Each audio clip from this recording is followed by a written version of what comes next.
I'm sure I will be.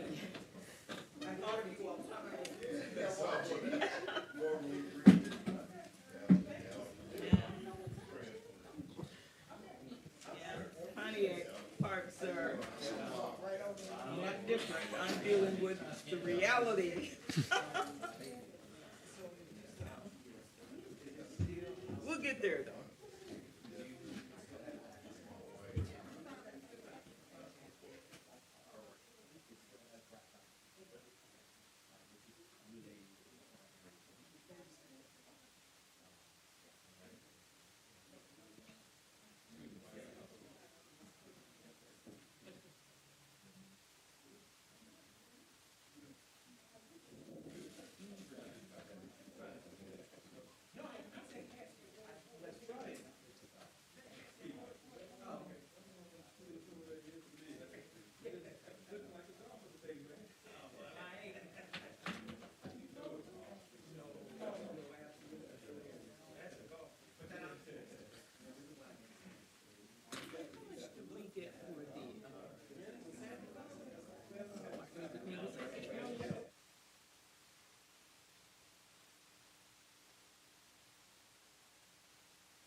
Good evening, ladies and gentlemen. The time is 6:05 p.m. In order to have a meeting of the City Council, 4 members of the Pontiac City Council must be present for a quorum, so we are waiting for 1 additional City Council member. Pro Tem Carrington has already communicated that he's en route from work, and we expect him shortly. Councilman Nicholson's mother has had a stroke, so he's at the hospital with her, so he will be excused this evening, and Councilman Rutherford has communicated that she'll be walking in momentarily. I have not heard from Councilman Goodman yet, but we hope that he'll be able to join us as well. So as soon as we have 4, we'll roll.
For the sake of respecting everyone's time, Councilman Parker, would you like to introduce this evening's invocation?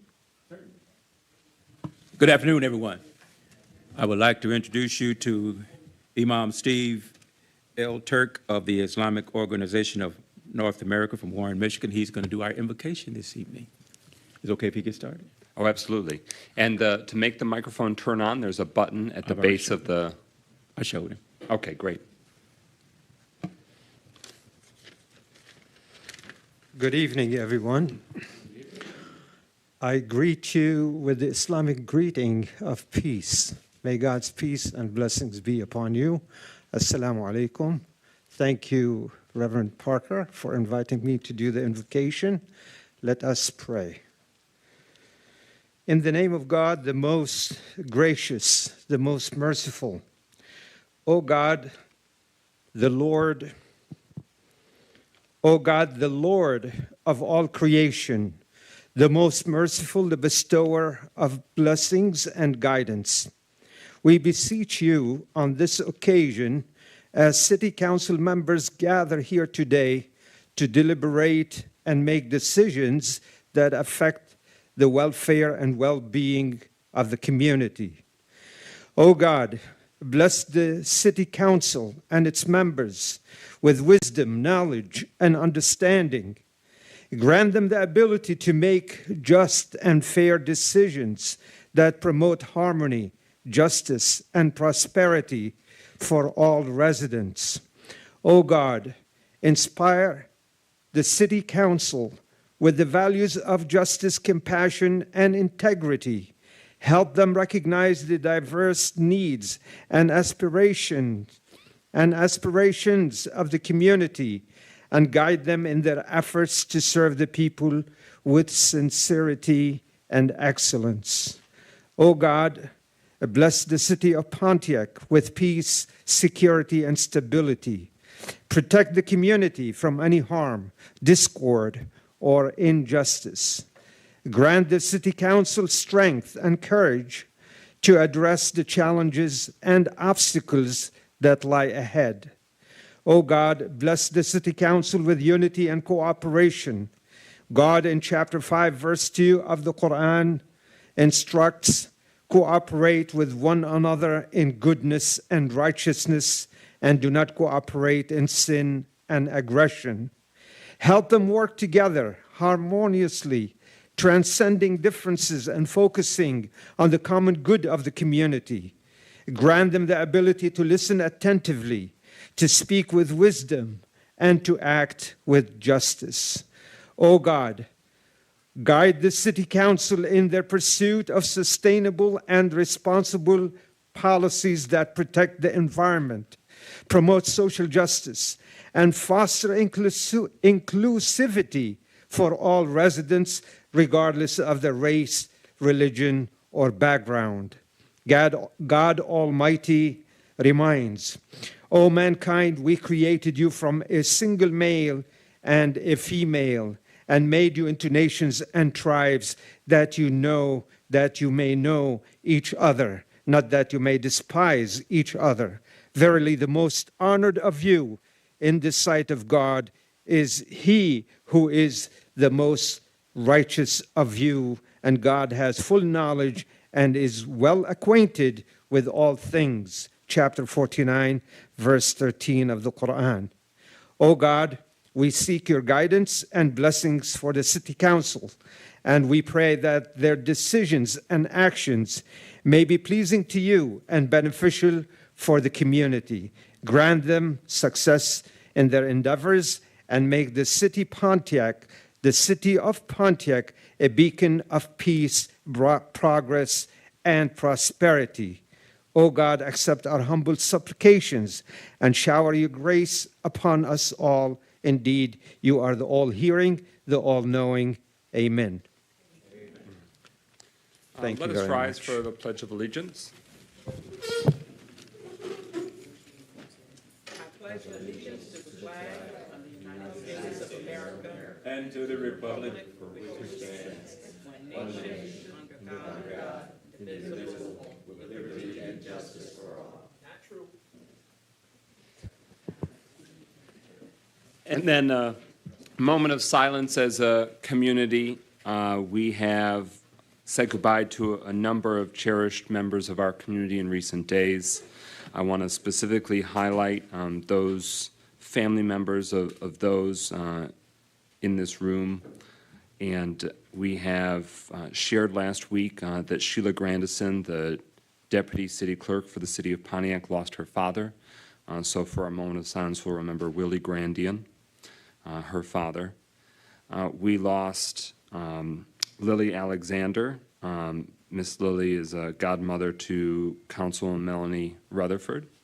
And we also lost Mr. Art Dombrowski, who was the Parks and Recreation forester and landscape professional for decades in the city of Pontiac. So we have a moment of silence now for Mr. Grandian, Miss Lilly, and Mr. Dombrowski. Please join us for a moment of silence.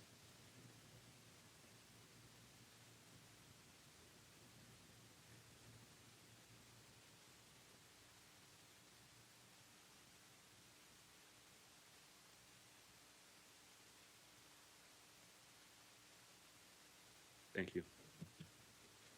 Again, in order for a city council meeting to be held, 4 members of the Pontiac City Council must be present.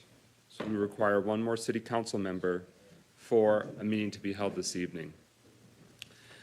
If he's up for it, we were going to give the floor to Quincy Stewart to provide an update and announcement. If he'd like to be our filler.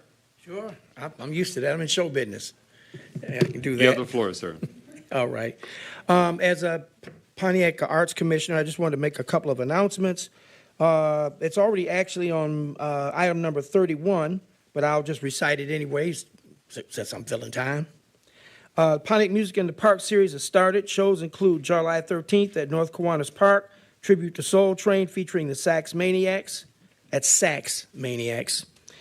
August 3rd at Badette Park, Dirk Kroll, local guitarist with special guest Accent Pontiac. August 10th at Aaron Perry Park, Firewalkers with special guest El Charito. August 24th at Rotary Park, Melanie Rutherford and I will be performing. We made that decision, so I'll be opening up for Melanie. She doesn't know that, but that's okay. She'll find out at some point.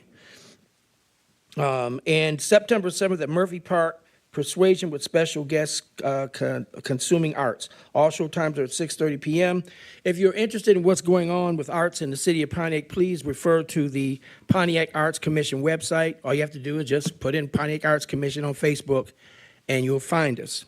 The last announcement I want to make for those people who are 65 years old this year, you young people, help celebrate the class of 1976 65th birthday party. Saturday, July the 22nd, 2023 at 8 o'clock p.m. until at the Alley Cat Cafe. I'm familiar with that place. The Alley Cat Cafe, downtown Pontiac, 31 North Saginaw Street, Pontiac, Michigan, 48342. Cost is $15 at the door, and we have a DJ. And you can Cash App at if you want tickets. And by the way, it doesn't matter if you're turning 65 or not. You could still come, but it's for those people who were born in that great year of 1958. So please come and attend. It's a Cash App is the $ Pontiac Central 1976. There'll be a cash bar. I don't know if I'm supposed to say that over the air, but it will be. Food available for purchase. All are welcome, and this is sponsored by the class of 1976 Pontiac Central High School Committee. If you have any questions, feel free to direct them to the council president.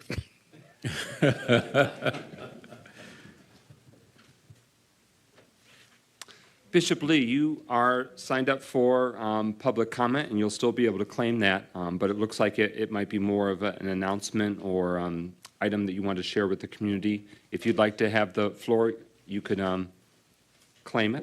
Thank you, Sir President.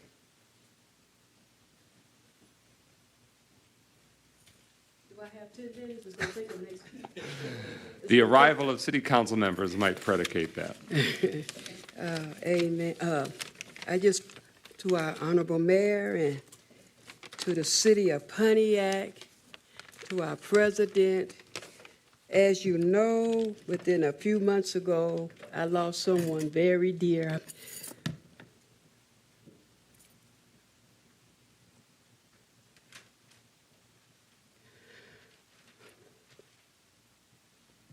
To me.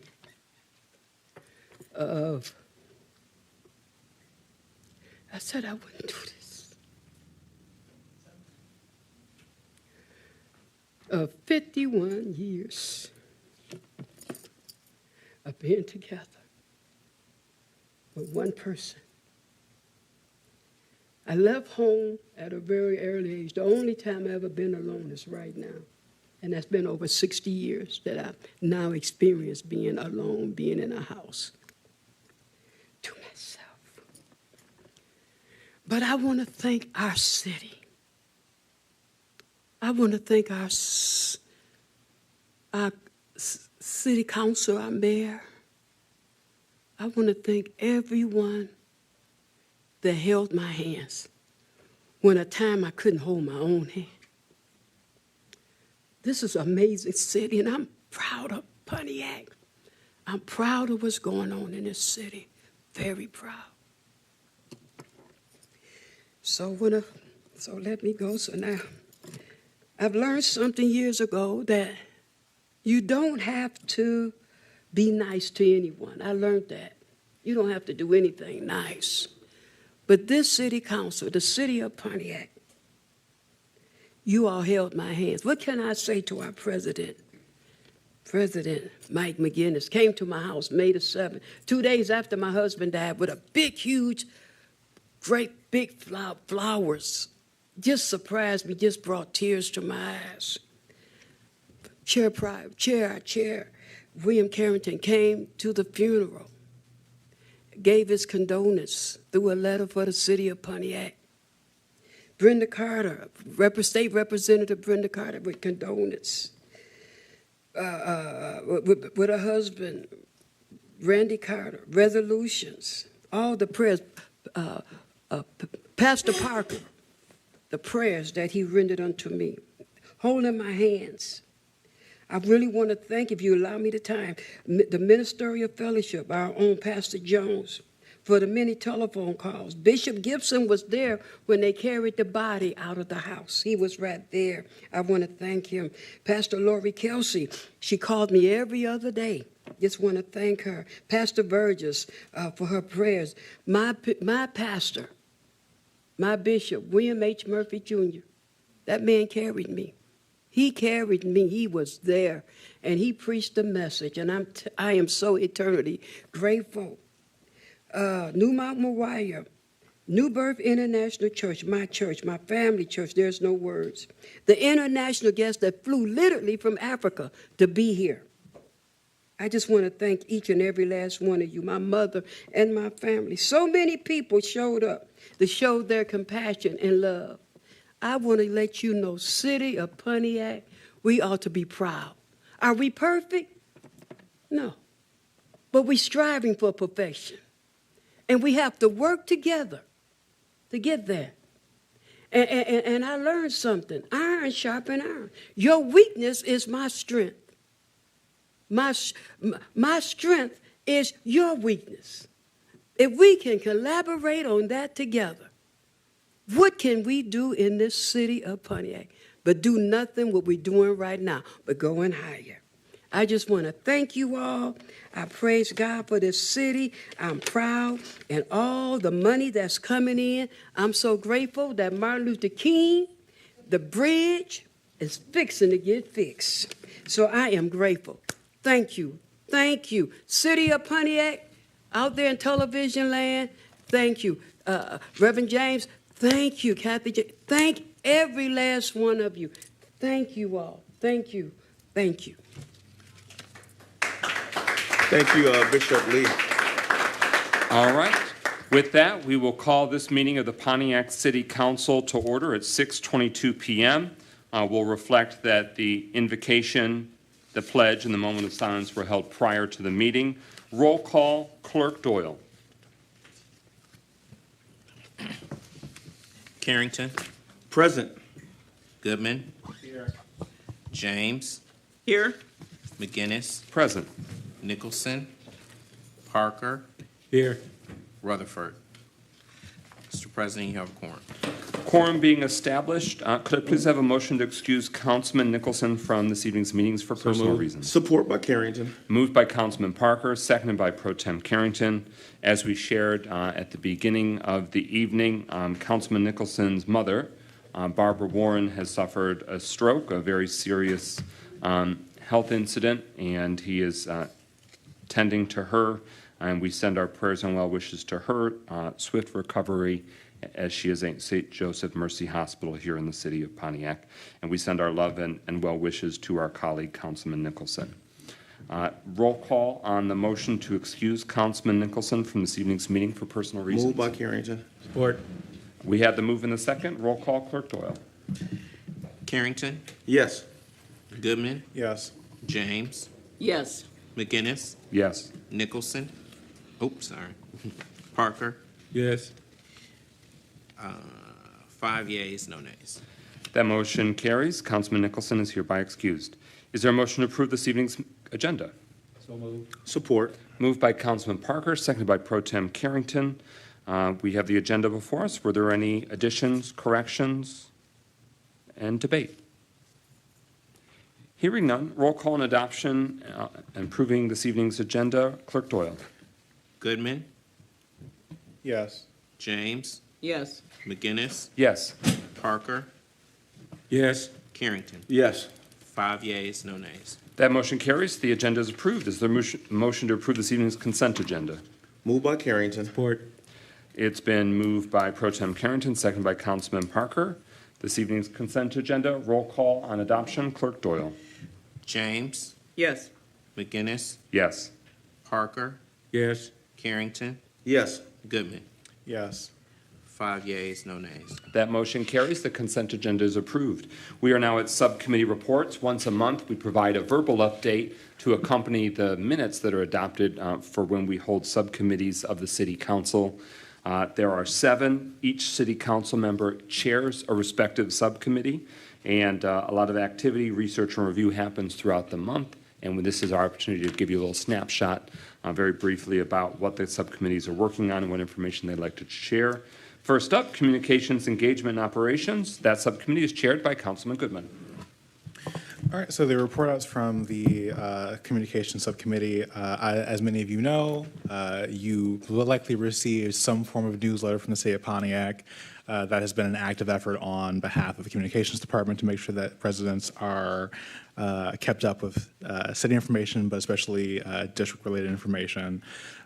We are working on the process of getting some translation services for the city to represent the different languages that exist in the city and different dialects. That way we can communicate with residents effectively, as well as both cable and the IT department making some very necessary upgrades, such as one of the routers for the city. That's very key and critical to how our internet works throughout the city, as well as it relates to how it works with the county and state systems, as well as doing some spot tests and security training for staff here to make sure that we're properly using systems and not putting ourselves at risk.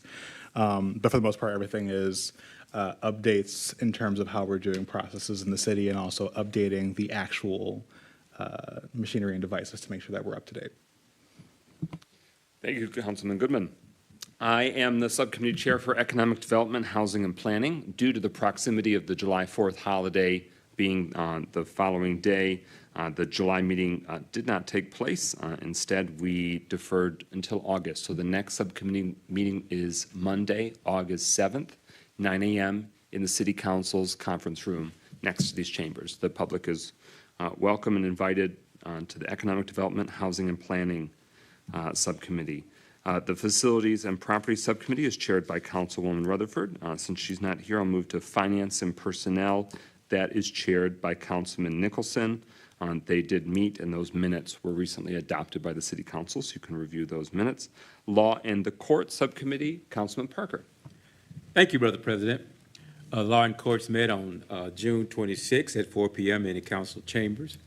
We discussed, we have a number of things. We always have the district court who was there and came and did a preliminary update. I think after much discussion, we talked about where they are really with the updates we've talked about is probably starting over again and redoing all the RFPs and things so they can make sure that the information that is submitted is accurate and up to date as it exists right now.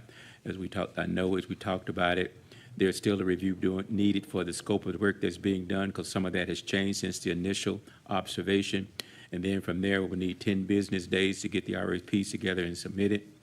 Wanted to make sure that all the safety precautions and measures need to have been followed, as well as inclusive of an emergency preparedness plan as we talked about entries and exit points for the 50th District Court. We moved from the 50th District Court to code enforcement, and the director, Mr.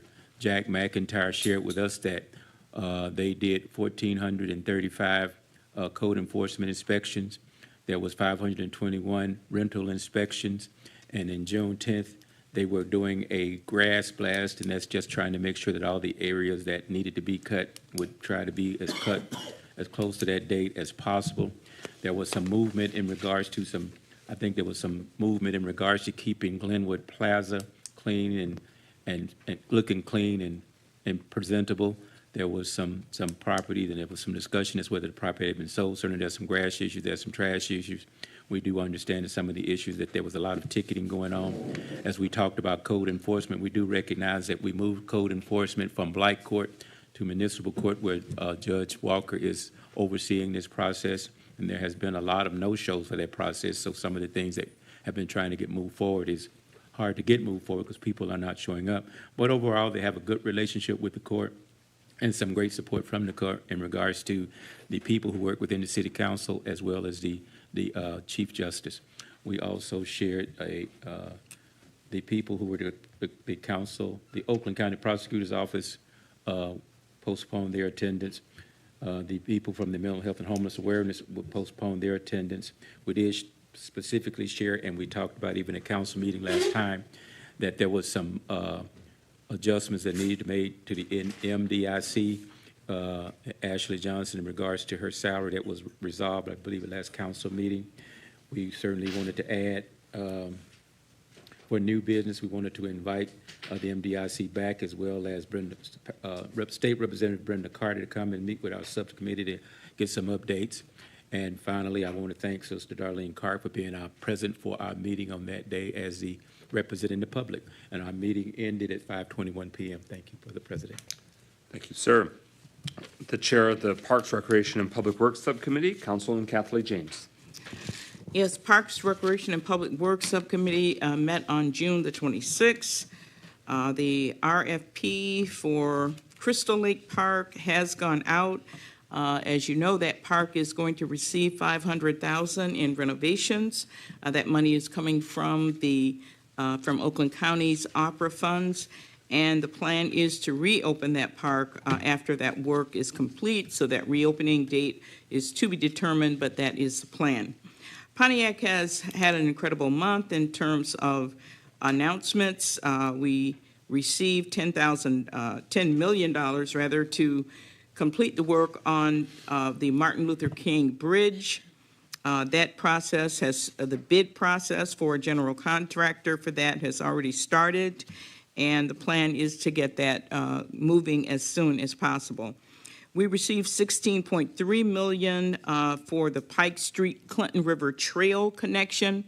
That is going to bring the Clinton River Trail up from Bagley Street into downtown and out on the east side all the way down to the park, to Eastway. So that's a tremendous change and just going to be wonderful for the city. It also will interconnect with the new Woodward Loop and just really give Pontiac a real advantage of being able to move people into and through our downtown area. On recreation, the summer recreation program has enrolled over 1,300 youth this summer. The highlights of that program is that on this Saturday, July 15th, we're having the Family Fun Night at Aaron Perry Park. That's going to take place starting at 5 until 10 p.m. It's called the Family Fun Night, and you're going to have some amusement rides. It just should be awesome. So if you please let people know that have children, this is this Saturday, July 15th, the Family Fun Night. So we hope to see all of Pontiac out there.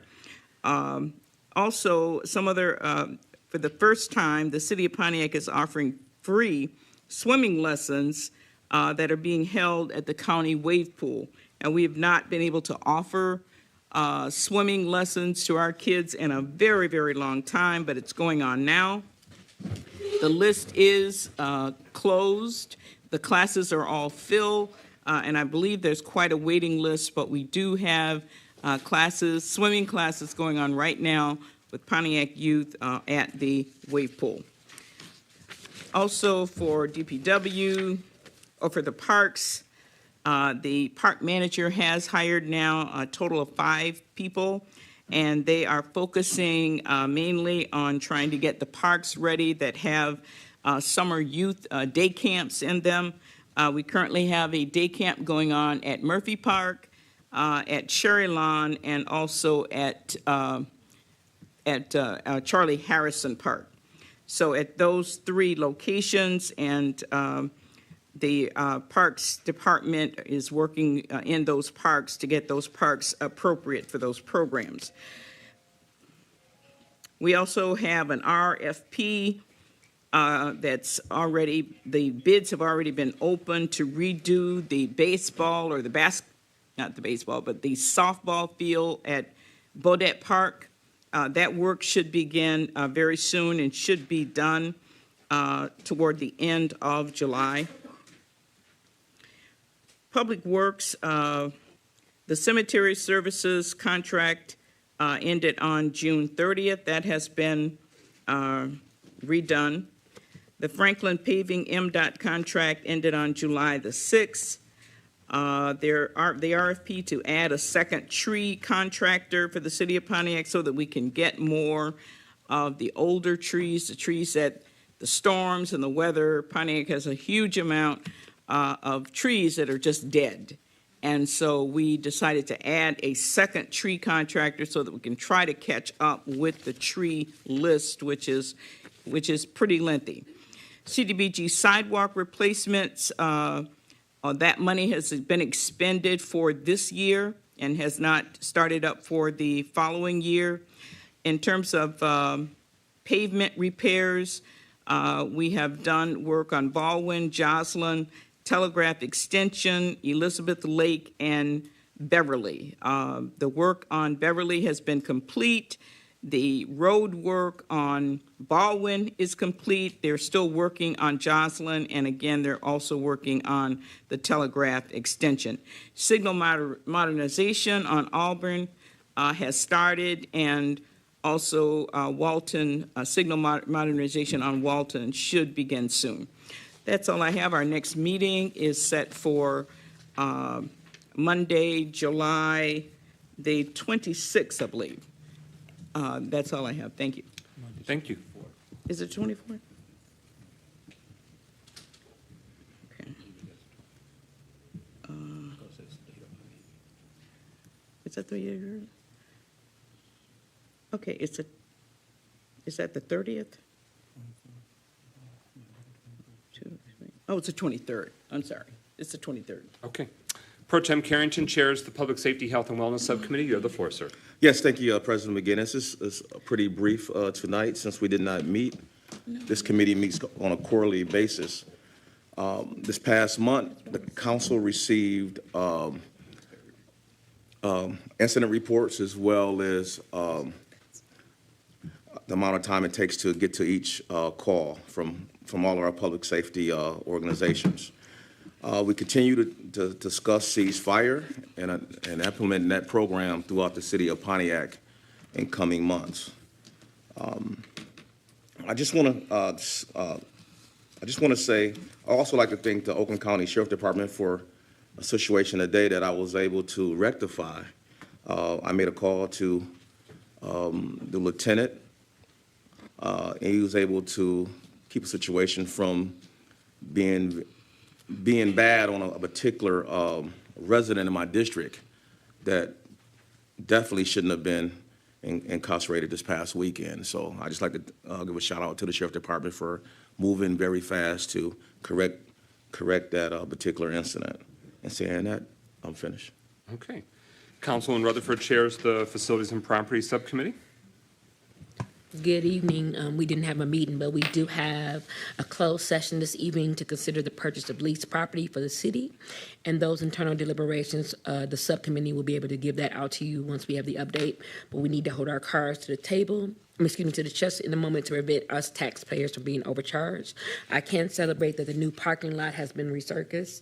And also, we as a council and as this committee is looking forward to getting into more details and more information about finalizing the county's pending purchase of the Phoenix Center. As you well know, we still have, we not own the towers, however, we do own the parking structure, and that is under my committee. So I look forward to you coming. It's the last Friday of every month, and it starts at 3 p.m. Good evening. And you were saying the county's purchase of the Ottawa Towers, not purchase of the Phoenix. That is correct. I don't want nobody to misquote me. Thank you so much. That concludes subcommittee reports. We're at recognition of elected officials. Are there any current elected officials that wish to have the floor? Ms. Wright. Thank you, Council. Thank you, Council. My name is Beatrice Wright. I am a precinct delegate. Lowly as it may seem, I am here to encourage voters to vote, because if you don't vote, you can't complain. And so I want you to know that I was 16 years old when my mother had the right to vote. And it was based on the Voting Rights Act of 1965. So you kind of do the math. And to me, as I look back on that, that was horrendous. But my mom took us proudly into that voting booth, closed those curtains, she closed the curtain back then, and voted with all of us standing around her. I'm saying this because we have a responsibility to vote. And we have a responsibility to look beyond our circumstances and vote. So don't tell me that you don't have a way to the polls, because you do. It could be me. Don't tell me that you've been incarcerated, because that's them trying to repress your vote. Don't tell me that your employer won't let you off work, because I'll do the same thing I did when I was an educator. I'll call your employer and I'll say what needs to be said, because sometimes you just can't frame your words. So, thank you for the time. Again, my name is Beatrice Wright. I am Precinct Delegate 3. Precinct Delegate for Precinct 3. Thank you. Thank you. Other elected officials that wish to have the floor? With that, we are at agenda address. Pro Tem Carrington, were there any requests this evening? Yes, thank you, President McGinnis. Mr. Carlton Jones.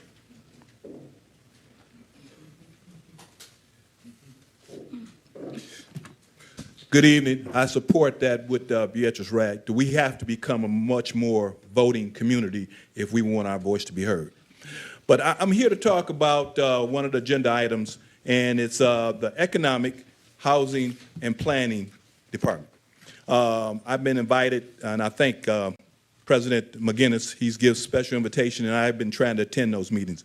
But what I want to say about the economic development, people have been telling me that they just don't think enough of our leadership get what I've been talking about. And the reason I might be thinking they're right, because I've seen very little action towards workforce development. We can talk about all these millions of dollars coming here in our city. It does not help our citizens when we get opportunities and none of our people are working. We're spending our money on money that's coming to our city.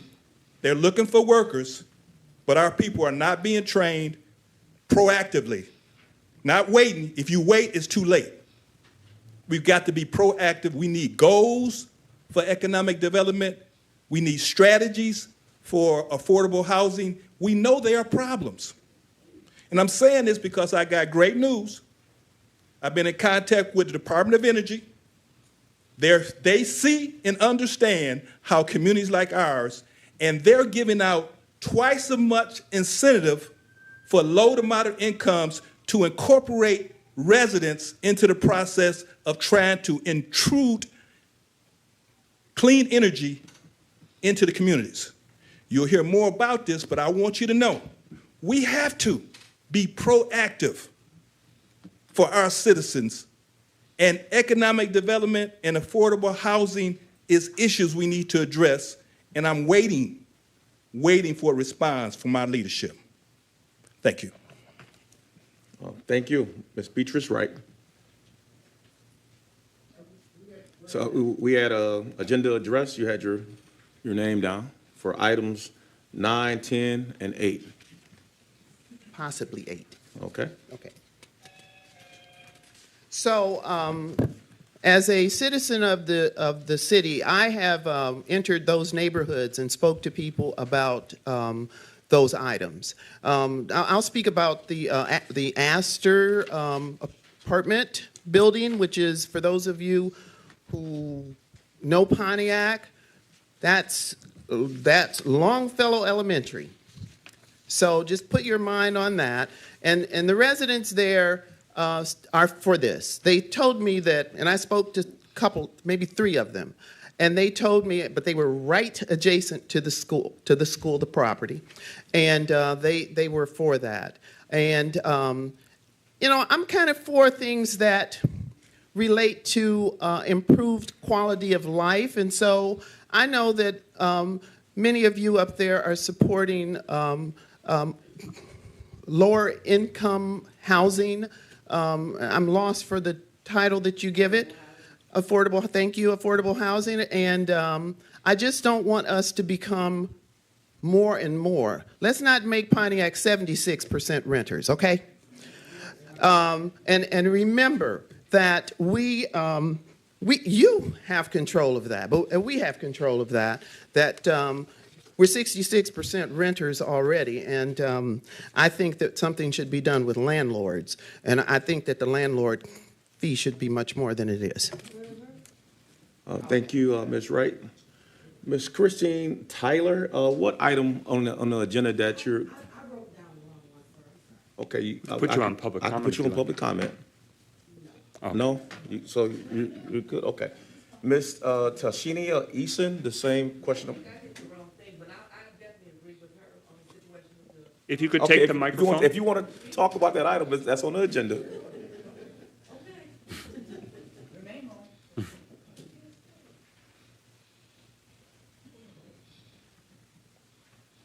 Good evening, everyone. But I definitely agree with her when it comes to the renters. I live in Washington Park, and we definitely have an issue with renters in our neighborhood. They don't keep up the property. We work every day. We have to listen to music till 2 or 3 o'clock in the morning, and it's getting to be ridiculous. And I don't have a problem with renters. I have a problem with the landlords. I'll just put it like that.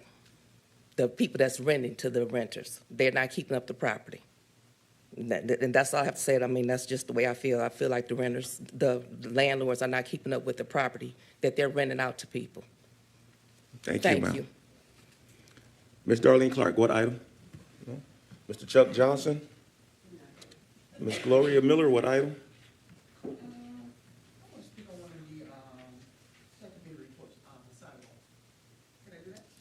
Subcommittee reports for sidewalks? It was brought up in item number 6, Yes, Parks, you can. Recreation, and Public Works. Yes, you can.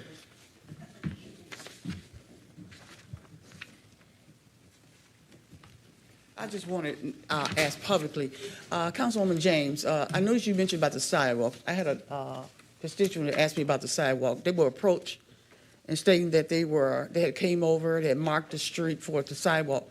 So are you saying during your comments, when you're done tonight, are the sidewalks done for this year? So all these people that has a sidewalk finished, it will not be until the next time you get the monies or the next budget. Am I understanding you correctly?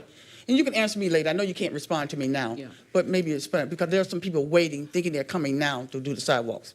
And you just said something that brought it to my attention. I just wanted to announce it publicly. Thank you. Thank you, Ms. Miller.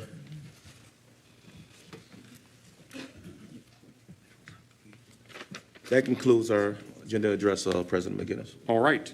We are at item number 8 on the agenda now, adoption of an ordinance to amend Appendix B of the Municipal Code of the City of Pontiac, amending Article 2, Section 2.103, zoning map, to change the zoning classifications for a specific parcel on the north side of Walton Boulevard between Baldwin Avenue and Hollywood Avenue.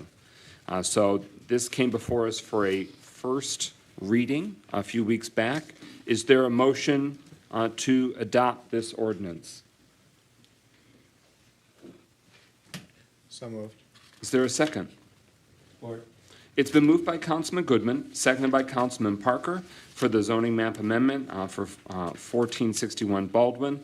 The parcel ID number is 14-08-385-024 from C1 local business to C3 corridor commercial. And again, this is the second reading. It's been before us previously. At least two readings are required. So if the council chooses, they may take action following the presentation and debate. So with that, we'll give the floor to the administration before we deliberate further. Thank you, President McGinnis. This is a continuation of the item that was initially discussed a couple of weeks ago at the City Council meeting towards the end of June. Obviously, ordinances need to be read twice before adoption. I'll allow Manager Yandrick to follow up with any additional information that he thinks should be emphasized before the council deliberates this evening. Okay. Thank you very much. So I have a abbreviated presentation. It's consolidated a little bit, but if there's any information that was shared before that you would like to bring up that isn't, I can be happy to do so. So tonight's application is ZMA 23005. The address is 1461 Baldwin Avenue. The applicant is Leafco Ventures, and it is proposed use medical marijuana provisioning center. The proposed zoning district is C3. It is currently C1 for the East Walton Medical Marijuana Overlay District. And the proposed rezoning of the parking lot from C1 local business to C3 corridor commercial is to comply with the city's medical marijuana zoning ordinance, specifically for the East Walton Medical Overlay District. So tonight is the second reading. The applicant did receive approval for the preliminary site plan from Planning Commission on June 7th with the condition of approval that this rezoning that is before you tonight needs adopted before they can proceed. The applicant will need to apply for a final site plan followed by building and related approvals. This is the location map located at the northwest corner of Walton and Baldwin. And if you look at the right, you can see the existing site here. This area on the left is the parking lot that's slated to be rezoned. This area here is already rezoned C3 and meets that qualification. So this is an alley in between. And so what you're considering tonight is just these parcels right here. This is the zoning map, again, just showing this green area as it relates. The parcels to the west along West Walton are zoned C1 local business, and the parcels along Baldwin are C3 corridor commercial, as there's a little bit more traffic, daily traffic on Baldwin as opposed to Walton. And this is just showing the location map from the intersection, and again, the blue area is what is slated to be rezoned. This is the facade elevation. Nothing is getting approved with this evening, but I just wanted to share what was shared as part of the site plan for this. This is showing the existing conditions on the site, and this is the north end of the parking lot adjacent to the residential. As part of the site plan, they are refreshing this with fencing and buffering to the residential neighborhood. So the overall proposal, again, is a 4,000 square foot existing building that repurposes it and improves the facade. The proposed land use, even as a parking lot, is considered part of a medical marijuana provisioning center. The site utilizes the parking lot to the north and the parking lot across the alley, and this functions as one site. The applicant has received conditional approval from the city clerk's office for medical marijuana in seeking site plan approval. And then again, it's attempting to require the provisioning center be in the C3 district, which is one of the three base zoning districts.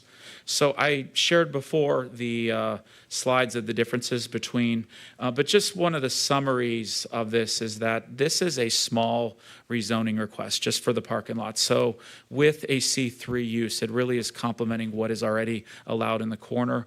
This should not be a prohibition to neighboring properties because it is such a small site as a standalone property. It's very limited in what it can do unless it is paired with what is built at the corner at the existing C3. So the staff does not anticipate anything beyond the parking lot for this parcel or any future land uses. So with that, Planning Commission's recommendation was approval of this zoning map amendment from C1 to C3, 4-0 without conditions. So staff kind of evaluated and did not see that any conditions were warranted, particularly because this site is already built. So with that, that is my presentation this evening. I'd be happy to entertain any questions City Council may have.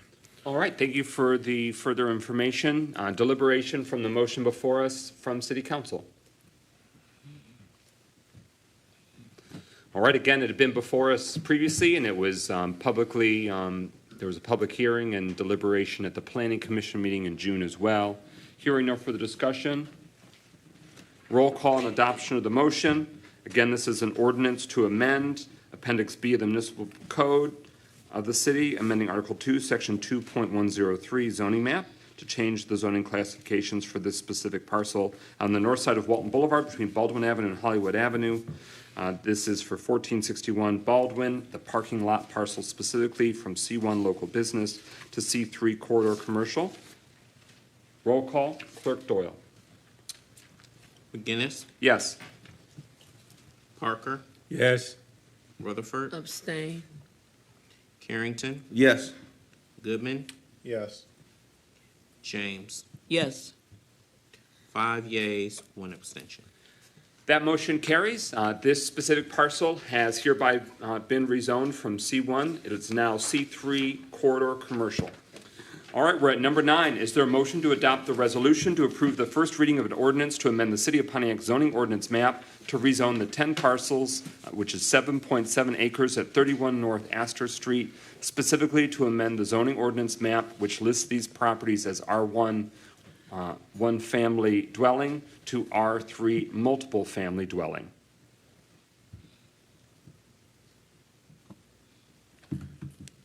Again, this is the resolution that documents that it's read for a first time. So moved. It's been moved by Councilman Goodman. Is that a second from Councilman Parker? All right, it's moved and seconded. It's now before us. We'll give the floor to the administration for initial presentation, and then we will have the deliberation. Again, this is confirming that it has been read for a first time. It'll be back before City Council for at least a second time before we can vote on that rezoning. Mayor, administration. Thank you. I think everyone's familiar with this property. It's the Longfellow Elementary School property on the east side of the city. Like so many former school buildings in the city, it has sat empty and vacant for a substantial amount of time at this point. The applicant is requesting that the property be rezoned from its existing R1 or single-family residential to R3 or multifamily residential. This property actually consists of 10 legal parcels, although looking at it, you would just see the one school parcel. But the playground there is actually the former playground, which is to say the parcels portion that does not have a building on it is actually 9 separate legal parcels with separate tax ID numbers. So it's a total of 10 parcels formally.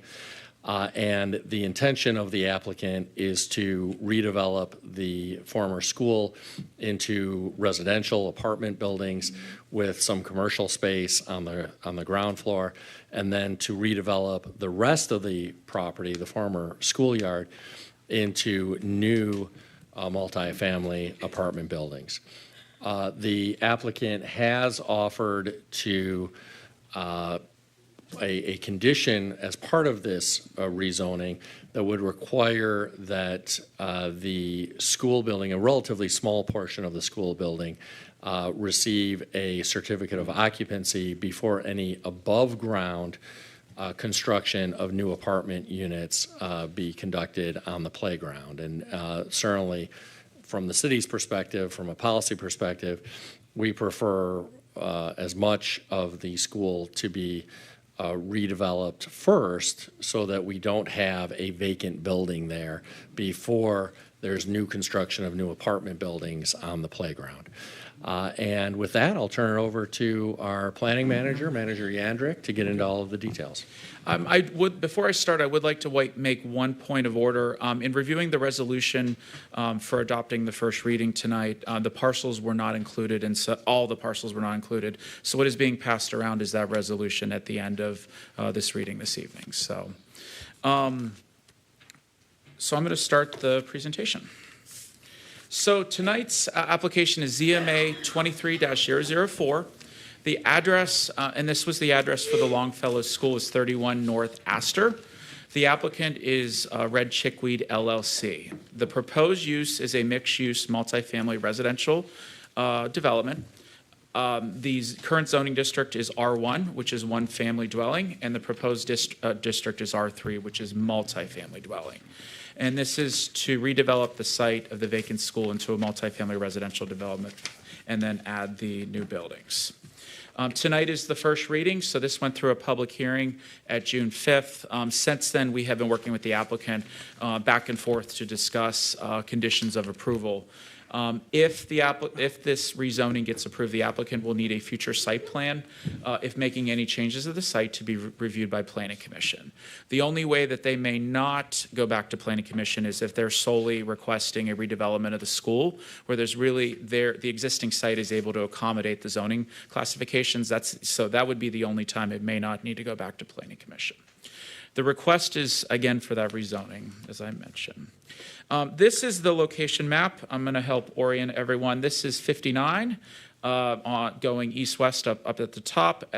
Down the center is Martin Luther King Jr. Boulevard. This is Pike Street at the bottom. And then if you look above the first row of parcels, this red outline between MLK and Northway and Astor is the proposed site. Now, this rezoning includes the 9 parcels along MLK, as well as the former school property, which is the larger property right here. This is the current zoning map.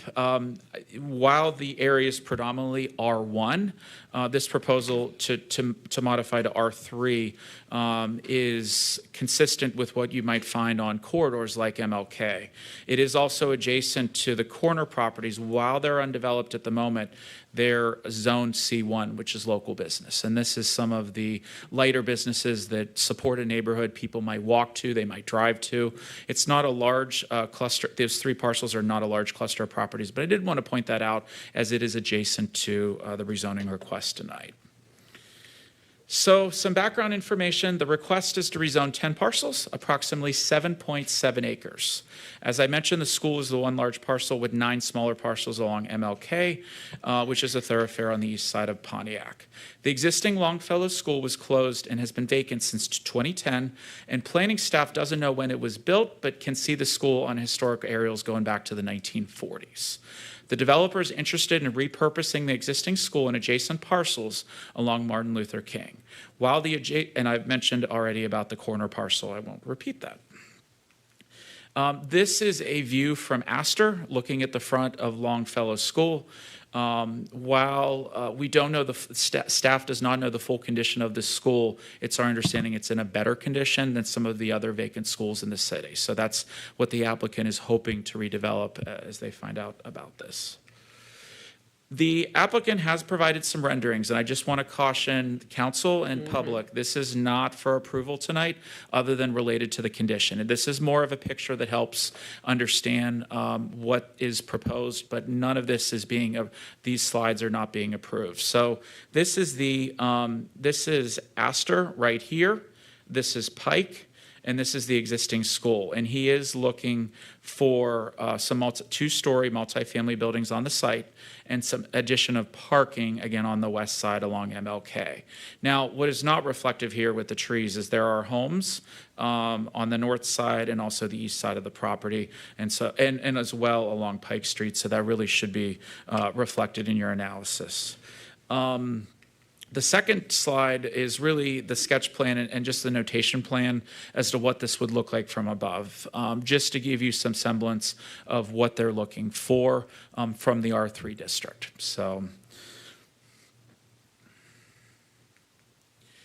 So let's talk about R1 and R3 and the differences so City Council can evaluate. As a whole, R3 is a little bit more permissive than R1.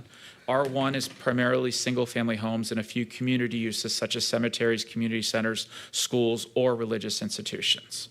R3 allows for a broader range of residential uses, including multifamily apartments.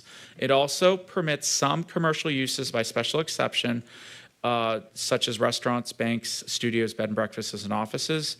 But R3 does also allow a mixed-use development, and that would be a site that does have commercial and residential on the same site. R3 is primarily geared towards that mixed-use and higher-density residential development. This chart comes from Table 2. I won't go through that, but just as a reference of what staff is citing. There are standards of approval with the rezoning to consider. The consistency with the goals and objectives of the master plan and any sub-area plans, compatibility with the site, evidence that the applicant cannot receive a reasonable return on investment through the development of the property under the current zoning code, compatibility with potential uses allowed in the proposed zoning district with surrounding uses and land suitability, the capacity of city utilities and services sufficient to accommodate the uses, the capacity of the street system to safely and efficiently accommodate the expected traffic, the boundaries of the rezoning district are reasonable in a relationship to the surrounding, and construction on the site will meet the dimensional requirements. If a rezoning is appropriate, the zoning district should be considered more appropriate in the city's perspective than another zoning district. And if the request is for a specific use, rezoning the land is considered to be more appropriate than amending the list of permitted or special land uses in that zoning district to allow the use. And that refers to that chart I was just showing you. Lastly, the requested rezoning will not create an isolated or incompatible zone within the neighborhood. There is a full analysis within the staff report in your packet, but I just want to summarize. This request is to align the proposal.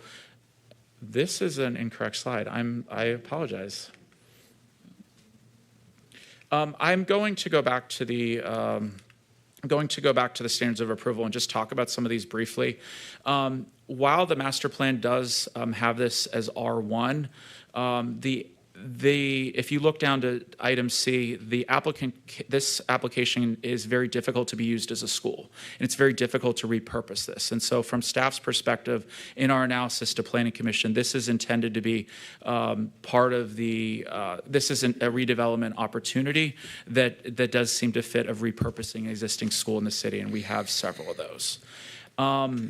In terms of item D, the proposed zoning district with surrounding uses and zoning, in terms of land suitability. This is along MLK, so this is the entryway into the neighborhood.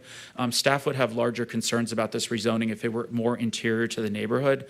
And so most of the visitors to the site are really going to be accessing the site from Northway onto MLK, and they won't be driving through the neighborhoods to get there. And that's a key point when considering this rezoning. In terms of E and F and G, these are reasonable requests. Staff in working with review agencies do not see that there's going to be an issue with utility services or access for the site, particularly because its closeness to MLK.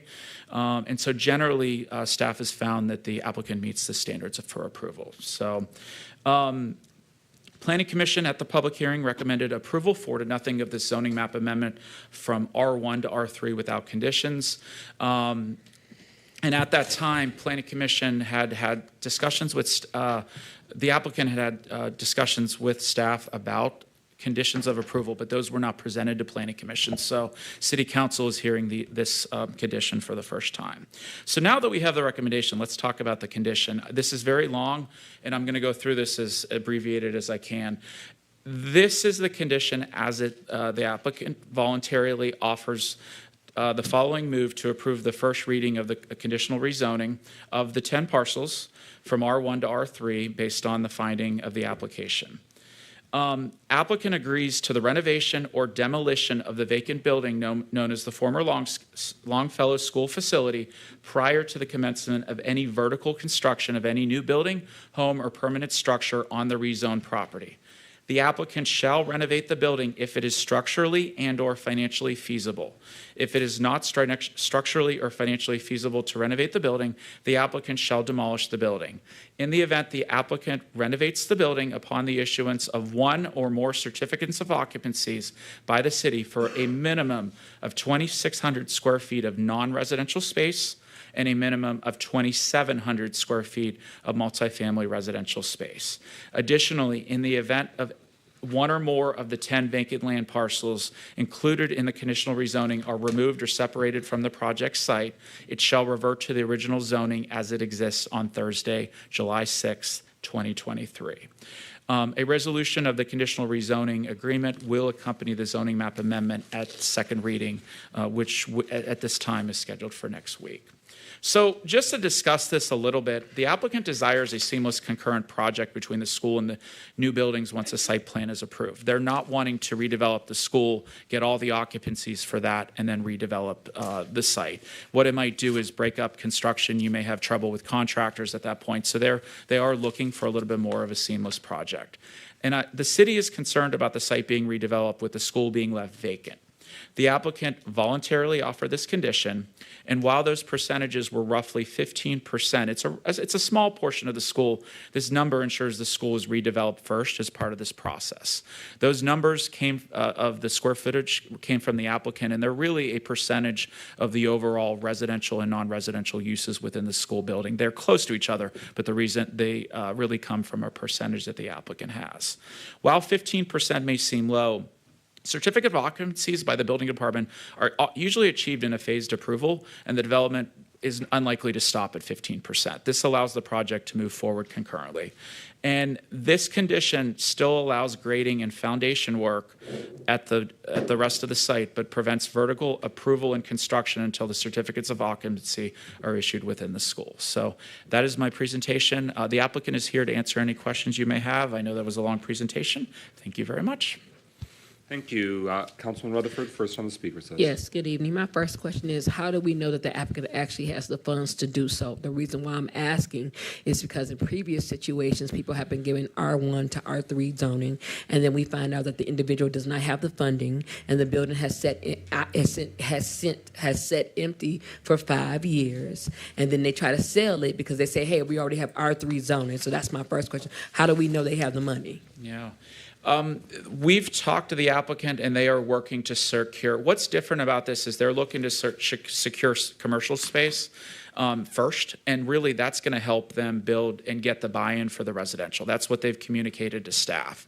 Now, from a zoning perspective, you know, I don't have any, as planning manager, I don't have any foolproof way to secure funding other than to ensure, as they're going through a final site plan process, that they have the necessary bonding in place within our current zoning code. So I think that's a great question for the applicant this evening to ensure that that actually takes place. Can the applicant come up and answer the question?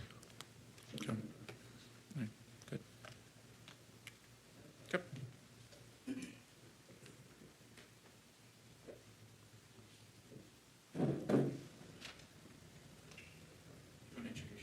Yeah. Niccolo Master Mateo, representing Red Chickweed LLC at 31 North Astor, the address of the former school. To the question, I would say there has already been several $100,000 spent on this particular project. There is funding in place, and it's not fully in place because it's just not that point in the project. Still seeking additional incentives from the city to follow after this. But this is, you know, really, it's really what it comes down to is just the zoning. Nothing's going to happen at that property without the zoning being changed.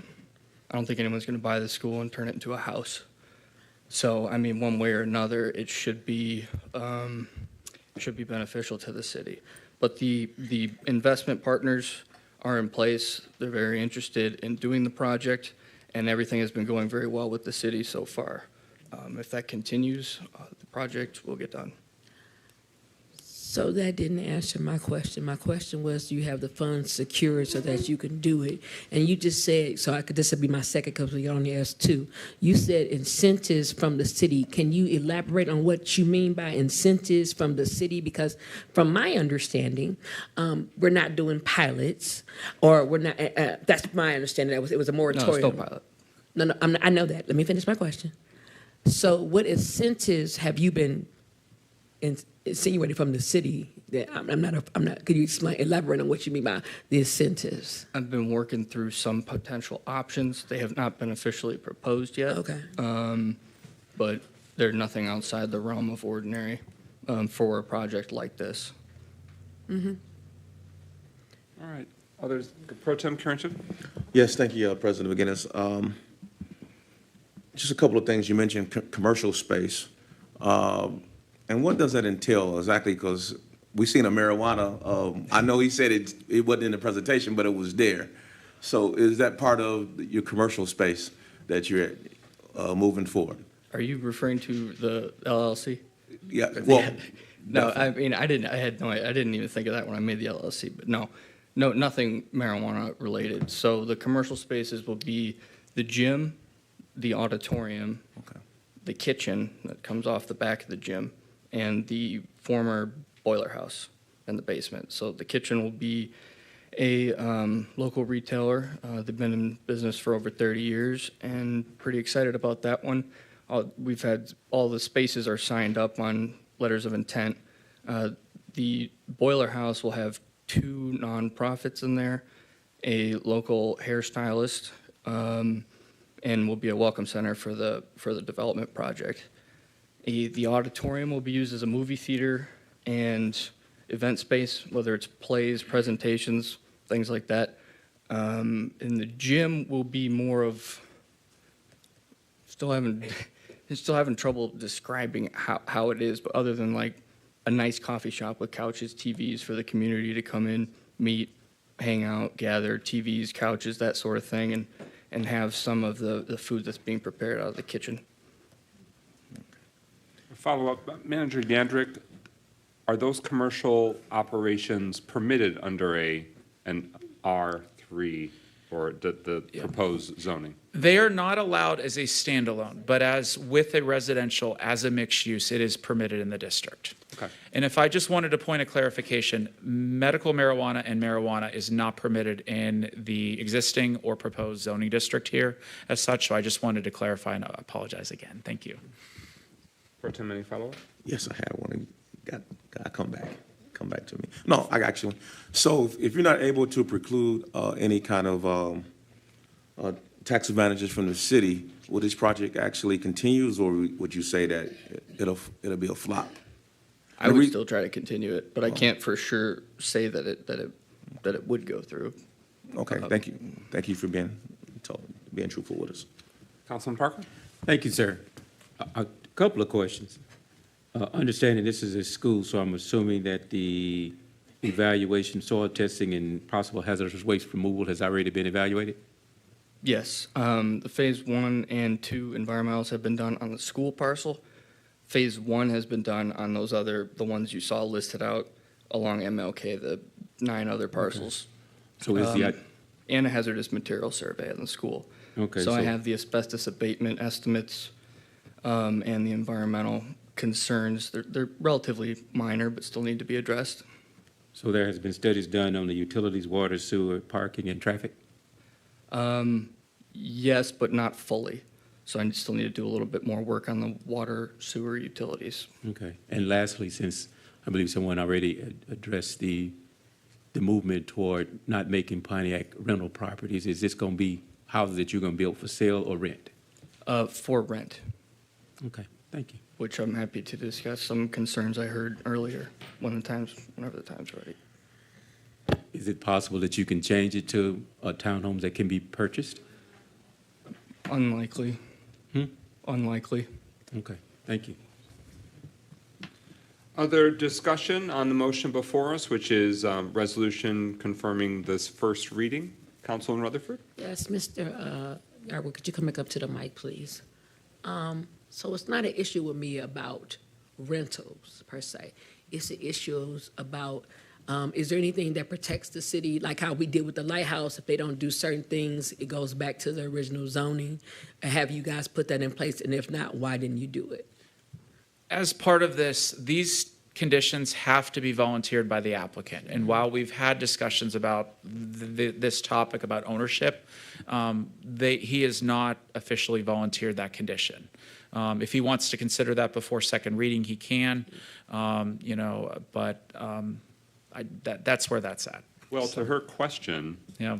one of the conditions is that if it's not done where the building is done first, either occupied, renovated or demolished in a certain time frame, Yep.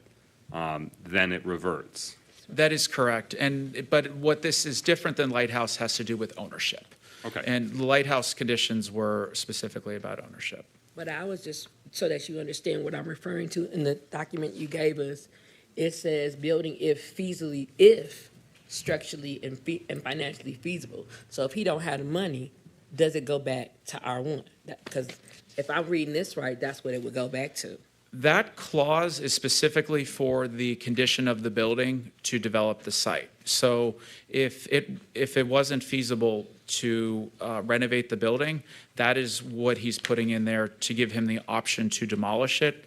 Our goal at the city, at a staff level, is to ensure that we don't have a vacant school here.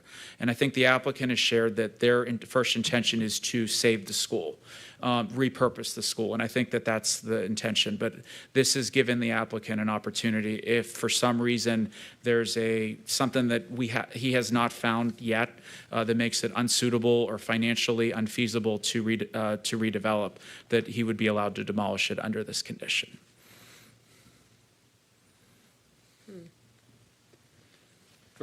Deputy Mayor Stevens, followed by Councilwoman James.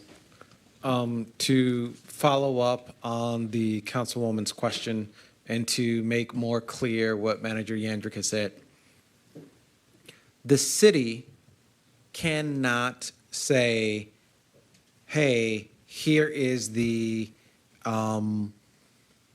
limiting factor that you have to put in. The applicant has to voluntarily put those limitations on himself. And as to date, the limitations that we have in here are what the applicant has voluntarily put on himself. And if I may add to that, if you don't like the conditions are here, that's when you could, in your deliberations, consider denying this application if the conditions are not suitable for this site. So, Councilwoman James. Well, the conditions that the applicant has voluntarily agreed to, I guess it was my understanding that it would, if he were not able, if they decided that the building was not suitable to be redeveloped, that they would have to demolish that building. that is correct. Okay, but I'm trying to read this over again. Does this state that if for whatever reason his project does not come to fruition, that this zoning would go back to the original zoning? The way this condition is worded is that if this project doesn't go to fruition, a future property owner or developer applicant could come forward still, and this condition would still apply. Does that help answer your question? So basically, the zoning still would be a permanent zoning. Correct, until the school was remedied first as part of this project. Councilman Parker. I'm sorry, I lost my question, so. Mayor Grimel. Just to try to provide some additional clarity, the condition that has been offered would require roughly 15% of the school to be renovated and receive a certificate of occupancy before any above-ground new construction could occur on the former school playground or schoolyard.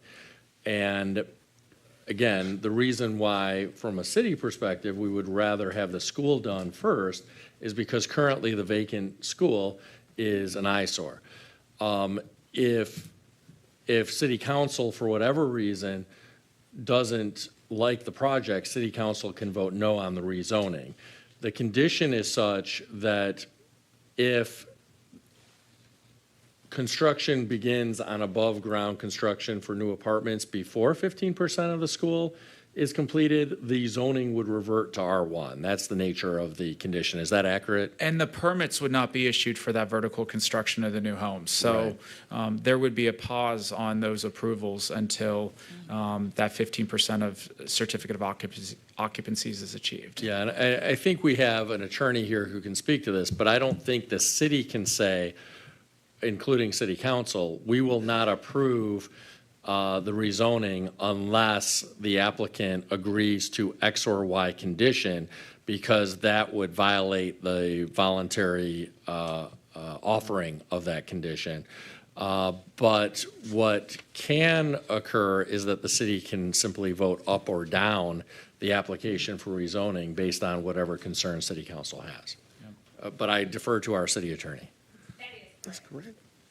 So the way a conditional rezoning works is all the conditions have to be offered by the applicant. That's correct. So city council can discuss it, can say, oh, we would like to see this, we would like to see this, but ultimately it has to come from the applicant. So you can either approve it with his conditions or you can outright deny it. But you can't approve it and say, we approve it with these conditions. You can't add your own conditions to it. Can they negotiate? You can have back and forth talk with him, but it's ultimately up to the applicant. Councilman Parker? Thank you, sir. Mr. Mastrantonio, tell me, in your envision of this process, how does what you're envisioning make Pontiac better? First of all, on the residential side, since that's a larger part of the project, the goal, and here's to some concerns I heard earlier too, is to keep the project market rate, not affordable. And I don't want to get into the weeds with affordable in terms of what it means in the real estate world versus what everybody hears when they hear affordable or attainable. Market rate is just, it doesn't take pilot, light tech, all that stuff into consideration. But I have other ways of subsidizing the project, nonprofit, a few grants, that will allow the project to keep the rents at where they're at for the area. So my first targeted renter are Pontiac citizens, first and foremost. The backup, if you will, if enough people don't rent out the apartments, would be United Shore, Amazon, Williams, employees who work in Pontiac but don't yet live in Pontiac. So that kind of provides the fallback on the investment side, if that makes sense. So current residents are the first targeted residents, if you will, followed by employees of the city. So that's one way. And the commercial aspects, really trying to create a sense of community place in that area. So the east side, but really for the city. So like the local retail, food, I'm trying not to give them away. Just having them there, I think, is a big step. They don't have a brick and mortar location. They're well loved, respected throughout the city. That and the plans for the gym space, I think, provide a lot of opportunity for some entrepreneurial minds to come together and that sort of thing. But it brings up property values in the area as well, which doesn't directly affect the people currently living there, other than in a positive way, as far as I'm concerned. Those are the main points, I'd say. Okay. If I may, one last question. And certainly, as we've been addressing it for months now, the process of, as we approve things, that there's an economic development and workforce development process in it. And I'm sure as you've been evaluating how much this process will cost to build, have you also thought about in your forward planning to include a workforce development piece to where we hire a certain percentage of people from Pontiac? Yes. Yes. Okay, and can you tell me what we that were actually percentage just is? talking about that. We need to meet, to talk soon, Carlton, Mr. Jones. We're going to talk about exactly what that looks like and how to get it done. I don't know the details, but that's always been part of the plan. Okay. So you haven't met yet, but you're planning on We've it. met, we've just haven't discussed details. So Sat you've down met, and but- hashed out like how it's actually going to work. So I guess it's my not there, definition but of you met think- is a little so, different. let me just make sure I understand. Yeah, It's- yeah. It's not there, but you're thinking about putting it there. It's always been the plan to put it there, but I haven't gotten to that stage yet. Okay. All right. Thank you. Councilwoman James? Yeah, I want to go back to what the mayor said. I heard something that I didn't really understand in terms of the percentage of the school that needs to be utilized. I don't see that in this No, that- document. I'm wondering what that was. No, thanks for asking, because I did want to kind of run over that too. It seems like the city's main concern was either the school gets rebuilt or if it has to be demolished, but not left as it is Yeah. while other development occurs. I personally don't think I wouldn't build anything there. I don't think anyone else would without that, but the condition I presented to ease that concern with the 15%, it's basically comes to about half the first floor. But the amount of funds that need to be spent to get to that point, really, I mean, even just starting work on the school, because my concern was not being able to start phase 2 if it was ready before phase 1's done. The goal for me is to get the whole project done as soon as possible. So this was, kind of meeting somewhere in the middle to ease the city's concern. Over $1 million will have been spent by the time that 15% is hit. So it's going to be finished at that point. Could somebody restate that again, because I missed it? I'm sorry. So as the condition is laid out, it is 2,600 square feet of non-residential space. And it is a minimum of 2,700 square feet of multifamily residential space. That is how it is written. Staff did that as a courtesy to translate a percentage of the building. That's, it's just roughly 15% of the building. Now, the 2,600 from the applicants, that's about 50% of what's he's intended for the commercial space. So that's his commitment to that. It's a little less for the residential, but it's really the square footage is the demarcation that he would need to achieve before getting approvals for the rest of for the new buildings on site.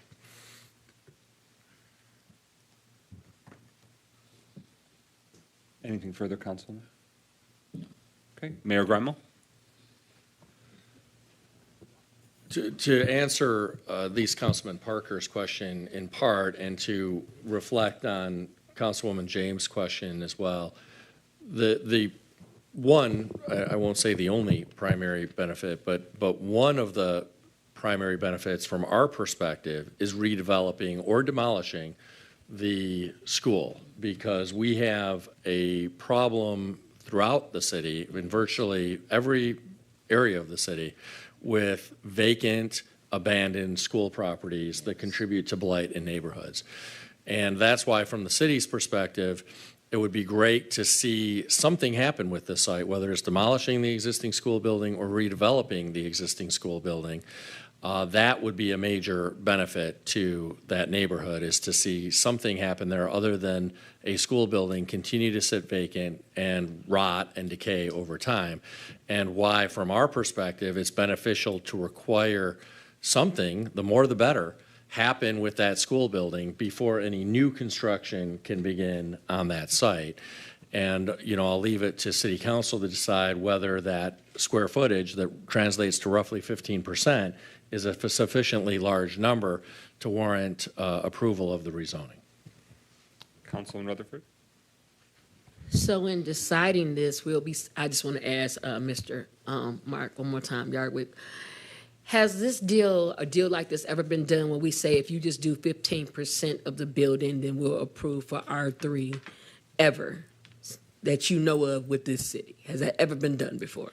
So conditional rezonings are a new thing in the state of Michigan, and I think it's been roughly 8 to 10 years. I have not seen a conditional rezoning with this percentage, with this type of reuse of an existing building. So this is the first time it's any percentage. Okay. And so the only other question I have is, in doing this, we're setting a precedent that says you don't have to fix the whole building, just fix just enough to make it look right, and you can do whatever you want. Really, this is the applicant doing this, and while there may be a perceived perception, this is not, every site may be a different situation. So, you know, and also, if this is successful, maybe it is a model. If it's not successful, we can change that in the future. But again, this tonight is what the applicant is proposing. Okay. Any further discussion? Is that a hand, Pro Tem? Yes, I just want to, just for the record, usually I'm totally against these particular developments, especially if they're in the middle of a neighborhood. This project isn't in the middle of a neighborhood, but I'm just wondering, this is your district, President McGinnis, so where are you at with this particular item? Yeah, I was just going to speak last, so that way once everyone else is wrapped up. As president of the council facilitating the conversation, I never like to try and be too heavy-handed in steering it. Councilwoman James, though, you had a hand? Yeah, I just wanted to clarify from the original, the photos that you showed, the site plans. The front of that development is going to be Martin Luther King Boulevard. That there would be entrance into the development from Martin Luther King Boulevard? There, under this plan, and this is not being approved tonight, but under his concept plan, this is MLK at the bottom. This is Northway on the left of both of these images, and this is Astor at the north. Okay. The entrance would come, at this time, would come off of Northway. Okay, so you would enter, Yeah. you would actually enter Northway and Yep. from Martin Luther King. Yeah, Okay. because MLK is a thoroughfare, you're wanting as few access points as possible. So we would prefer something like this. It doesn't have to be this exact configuration. So.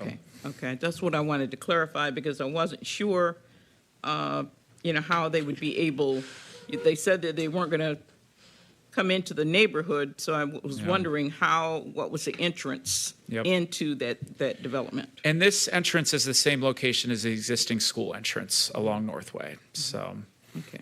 Well, I have to agree with the mayor that we have so many of these schools in our community that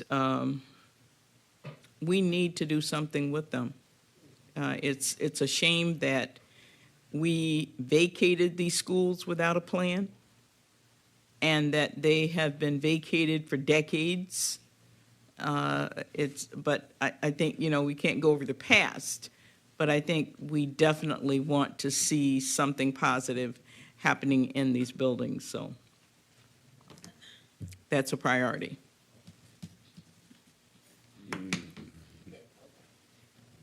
I just want to be clear because I'm about clarity. We don't know if they have the money. We don't know if they have the money. We give this, we can't change it. That is not the finalized plan. That is a sketch. And we don't even know, because your word was in sentence, but we don't even know what he's going to be asking from the city, and y'all want us to vote for this today. So this is first reading, but part of a rezoning process is that one of the standards of approval is not understanding that the city, what their financial situation is.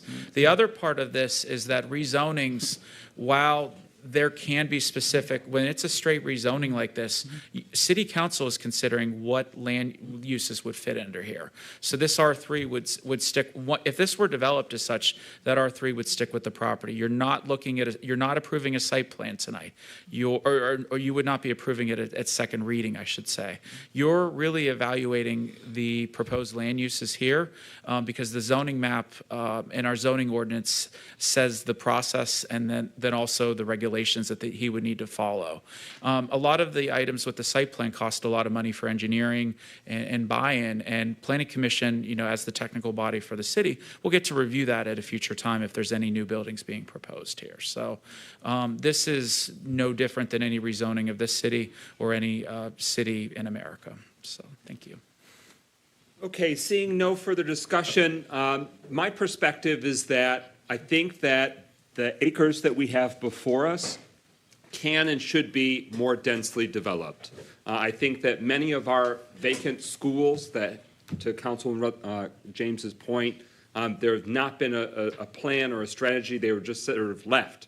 They are these monuments and these statues to an era from Pontiac's past, but have now become a monument to decay and vacant blight. So for this neighborhood on Pontiac's east side, I want to see this school building resolved, either redeveloped, ideally, or demolished, worst case scenario, but by all means, I do not want it to remain, continue to rot, looming, literally shadowing over the different blocks in this neighborhood. When East Boulevard, later renamed Martin Luther King Jr. Boulevard, was expanded about 23 years ago, the homes that were fronting and small businesses that were fronting on the street were demolished. And so some of the parcels that we're talking about now are those same parcels. If you drive by that area, there's a great deal of almost like barren or openness because there's nothing that has been redeveloped along the eastern side, or, depending on where you're driving, the right or left side. Almost half of MLK Boulevard feels vacant or empty because nothing has replaced when they tore down those homes to expand the road. I would like to see that area built. I would like to see that area become something that can be useful for the residents, that can be more housing opportunities for residents. So whether this project comes to fruition or not, I support increasing the density of zoning for this area. I think that we've seen other apartments or townhomes that are on or near MLK Boulevard. There's enough roadway to support it. There's enough demand to support a greater density of housing. I voted in favor of taking from R1 to R3 the former Weaver School. I'd be voting in favor of taking the former Longfellow School from R1 to R3, and that'll be my position on most any of our vacant schools, because there's only three things that can be built there right now: a school, a church, or single-family houses. And I don't know that that's the highest and best use of that very large tract of land in our community. So that's my perspective, that setting aside any rendering, any concept, any backstory, that I think that it makes more sense in our community to have denser housing, to expand the housing options in many of the parcels that can support it. And I think this parcel very much so can support it. We heard two kind of perspectives from neighboring residents. Perspective one is, so what's going on there? What's going to happen there? They aren't satisfied with the status quo and how their neighborhood's been left. Nothing's been moving there. And that's not on the current property owner. That's on, it's just a nature of the school when it was owned by the school district, owned by previous owners, and where it stands today. And then the second question is that there have been people that have been cautiously optimistic or receptive to it. I have not heard from a single resident that says, no, I hate it, I don't want that in my front yard, backyard, what have you. And I certainly would be very attentive to hearing that perspective. So I am in support of that. I'd be in support of it for other vacant schools as well, because I think the R1 zoning is just very outdated for these sometimes 10, 12, 13, 7, 6 acre parcels that were school buildings, their playgrounds, their outbuildings, their parking lots, that I want to have more density options throughout the city where it makes sense. Councilman Goodman. So I first want to say that I kind of concur with the opinion that Council President has, which I think it's very important that while we are talking about the city, I think it's very important that we do increase the density of housing. I think we need to be able to make the city truly livable and walkable for as many people as possible, and single-family zoning has arguably long been a detriment, especially in certain areas, to meeting the need of getting affordable housing. However, I would be remiss and dishonest in saying that, you know, separate of this rezoning, which is separate of the applicant, I do firmly believe in increasing density in the city, but I would be lying to say that there is some hesitation given some of the information that I will have at my disposal about the applicant. It makes it very difficult to separate the rezoning from the person applying for it. And that's not me here to pass any judgment. That's just me being an honest steward of the people. And so, like, again, while this is just a first reading, we're not voting on it, I think that in the theory of how we should be solving some of our problems, we do need to make more dense housing and more walkable areas of the city. And I want us to maintain that thought process separate of the project. However, I know that is not always a doable thing. So I kind of just want to leave my comments there in just honesty. Any final deliberation before? All right, hearing no further discussion, what we have before us is a resolution stating that the first reading, so confirming the first reading has taken place. The ultimate decision would be at the second reading, or at least requires 2 readings. We have the motion before us for the resolution to approve the first reading of this ordinance, which handles rezoning from R1 to R3 for those 10 parcels. Is everyone clear on what's before us? All right, roll call, Clerk Doyle on adoption of the resolution. Parker? Yes. Rutherford? No. Carrington? Oh, yes, it's the first reading. Goodman? Yes. James? Yes. McGinnis? Yes. 5 yeas, 1 nay.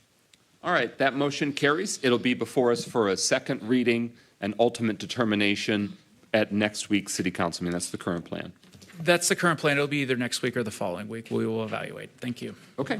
Is there a motion to adopt the resolution to schedule a public hearing for July 25th, 2023 to establish an obsolete property rehabilitation district for parcel number 1429-434-023 located at 46 North Saginaw Street? So moved. Support. It's been moved by Councilman Rutherford, seconded by Councilman Goodman. That's before us. Mayor and Administration. Thank you. I recognize that this is simply a resolution to schedule a public hearing, so I don't want to belabor the point too long, but I know that this dovetails a little bit with the last agenda item, and it dovetails with some of the public comments that members of the public have made earlier this evening. So I did just want to touch base on the basics here before I turn it over to our economic development team, Manager Younger. And that is that this is a proposal to redevelop a downtown property on Saginaw Street, both to facilitate public exhibit space on the ground floor and to develop 16 residential units on the second and third floors of the building. And while I generally agree with the sentiment that we want to facilitate as much single-family housing and as much owner-occupied housing in most of the neighborhoods in the city, when it comes to the downtown, I think density of residential development is very, very important. There's no one single silver bullet or one magic formula to redeveloping a downtown, but certainly one very important ingredient, perhaps the single most important ingredient, is having more people living in a downtown to bring it back to life so that there's more foot traffic on the streets. There are more people there who have a very short walk of a block or two to frequent restaurants or go out to bars downtown, that sort of thing.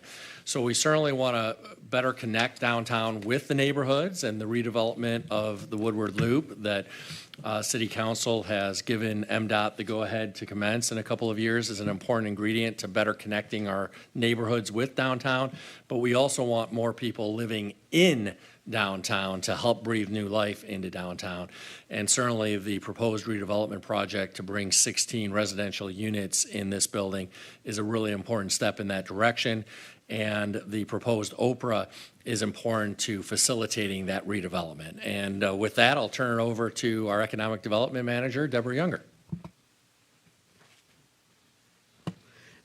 Thank you, Mayor. What's left to say? You covered it. Basically, this is just a resolution to establish the public hearing.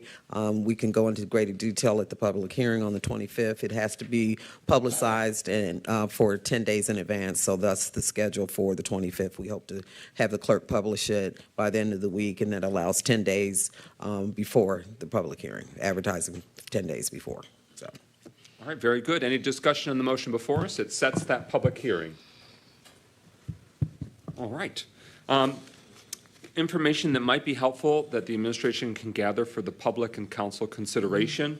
So an obsolete property rehabilitation district, there's been in the last year and a half since this council has been seated, one previous determination that was made. This type of zoning, rehabilitation district was done for the former Webster Webster School, which is being redeveloped as the Webster Community Center. And in that deliberation, we looked at what was the current sort of tax figures versus what would be, essentially, this is like the city's contribution indirectly to help the project move forward, usually for their very complex financing arrangement. So it's indirectly what would be taxes that will be the increase in the property, what are we foregoing? Okay. It's ultimately, at least in that instance, the one instance we've done before, a very small amount. So it's not as though we're giving away the entire bank, but it's a way in which we're signaling a property that is no longer functional as how it was first built. My understanding, I'll do some more research, but I think this was a department store.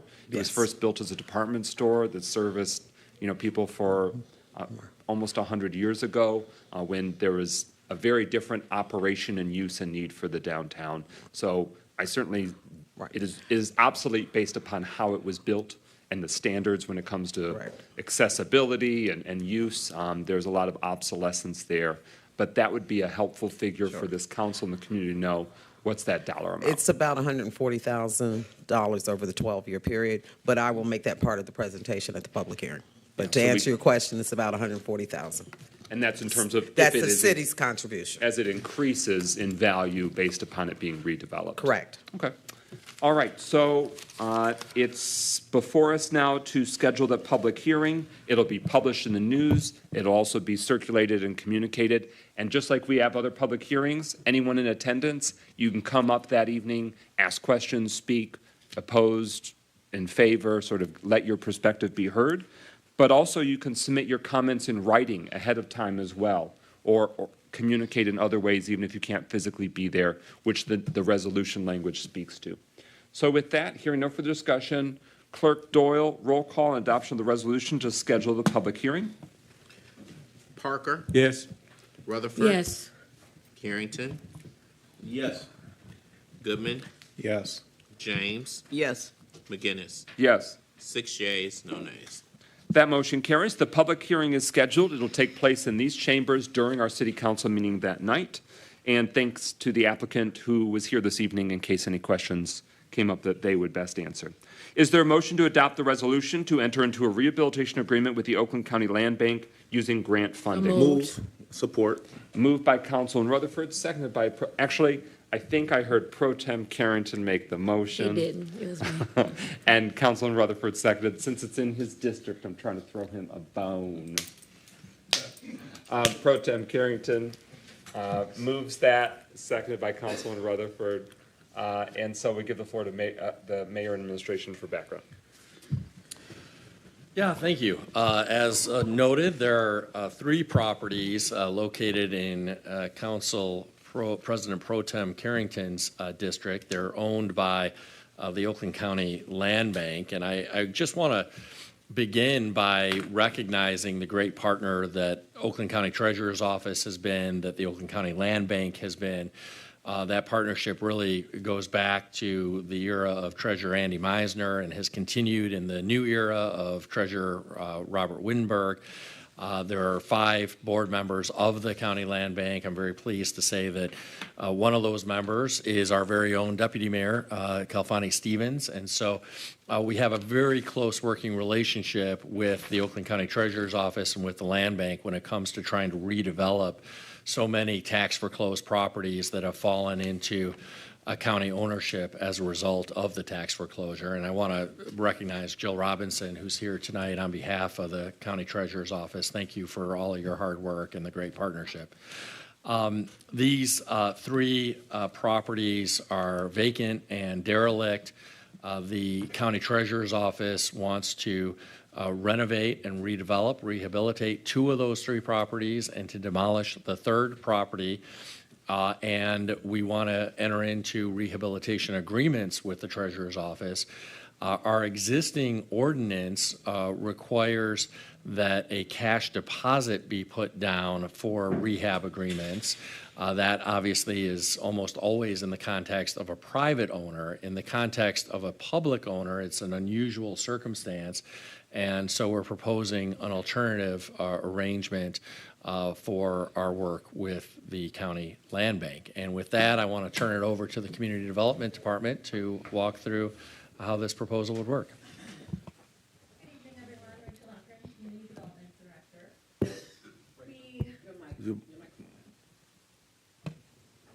I'm out of practice. Good evening, everyone. Rachel Lockren, Community Development Director.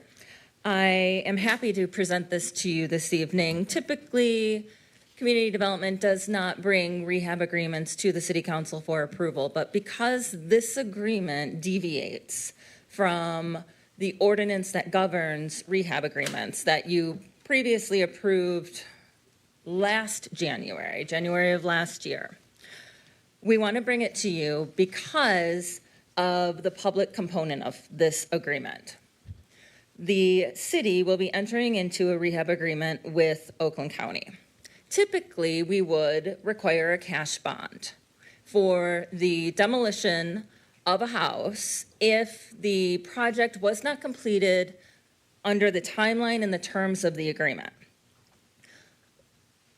We are not requesting a cash bond for this agreement because the county is going to use grant funds to demolish these homes if they are not remodeled under the terms of the agreement, which is the 180 days and the team inspection results that all agreements are the standard agreement. Because grant dollars are not upfront funding, it's not automatic funds that they could just give to us. Grant dollars are reimbursable dollars. So the demolition, the county would have to approve the demolition and have it completed and have the actual invoice for that demolition before those grant funds could be released. And that is why we're asking to deviate from the standard agreement to this agreement for the redevelopment of these 2 homes. Okay. Councilwoman Rutherford. So when a private individual comes to you guys and they say, I simply can't afford the $25,000 that is required, and they're told, well, that's not, then you can't sign this rehab agreement.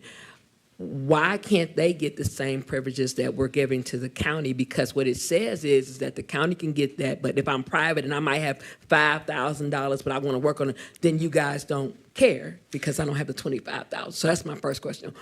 Because I can name several cases if you want me to. I want to understand how is that possible and why are we doing that? Okay, to answer that. I yield to Ms. Lauren, and then I got a second question. Go ahead. Okay, to answer the first question, the reason we're doing that is because we know that the county has access to that high level of grant funding.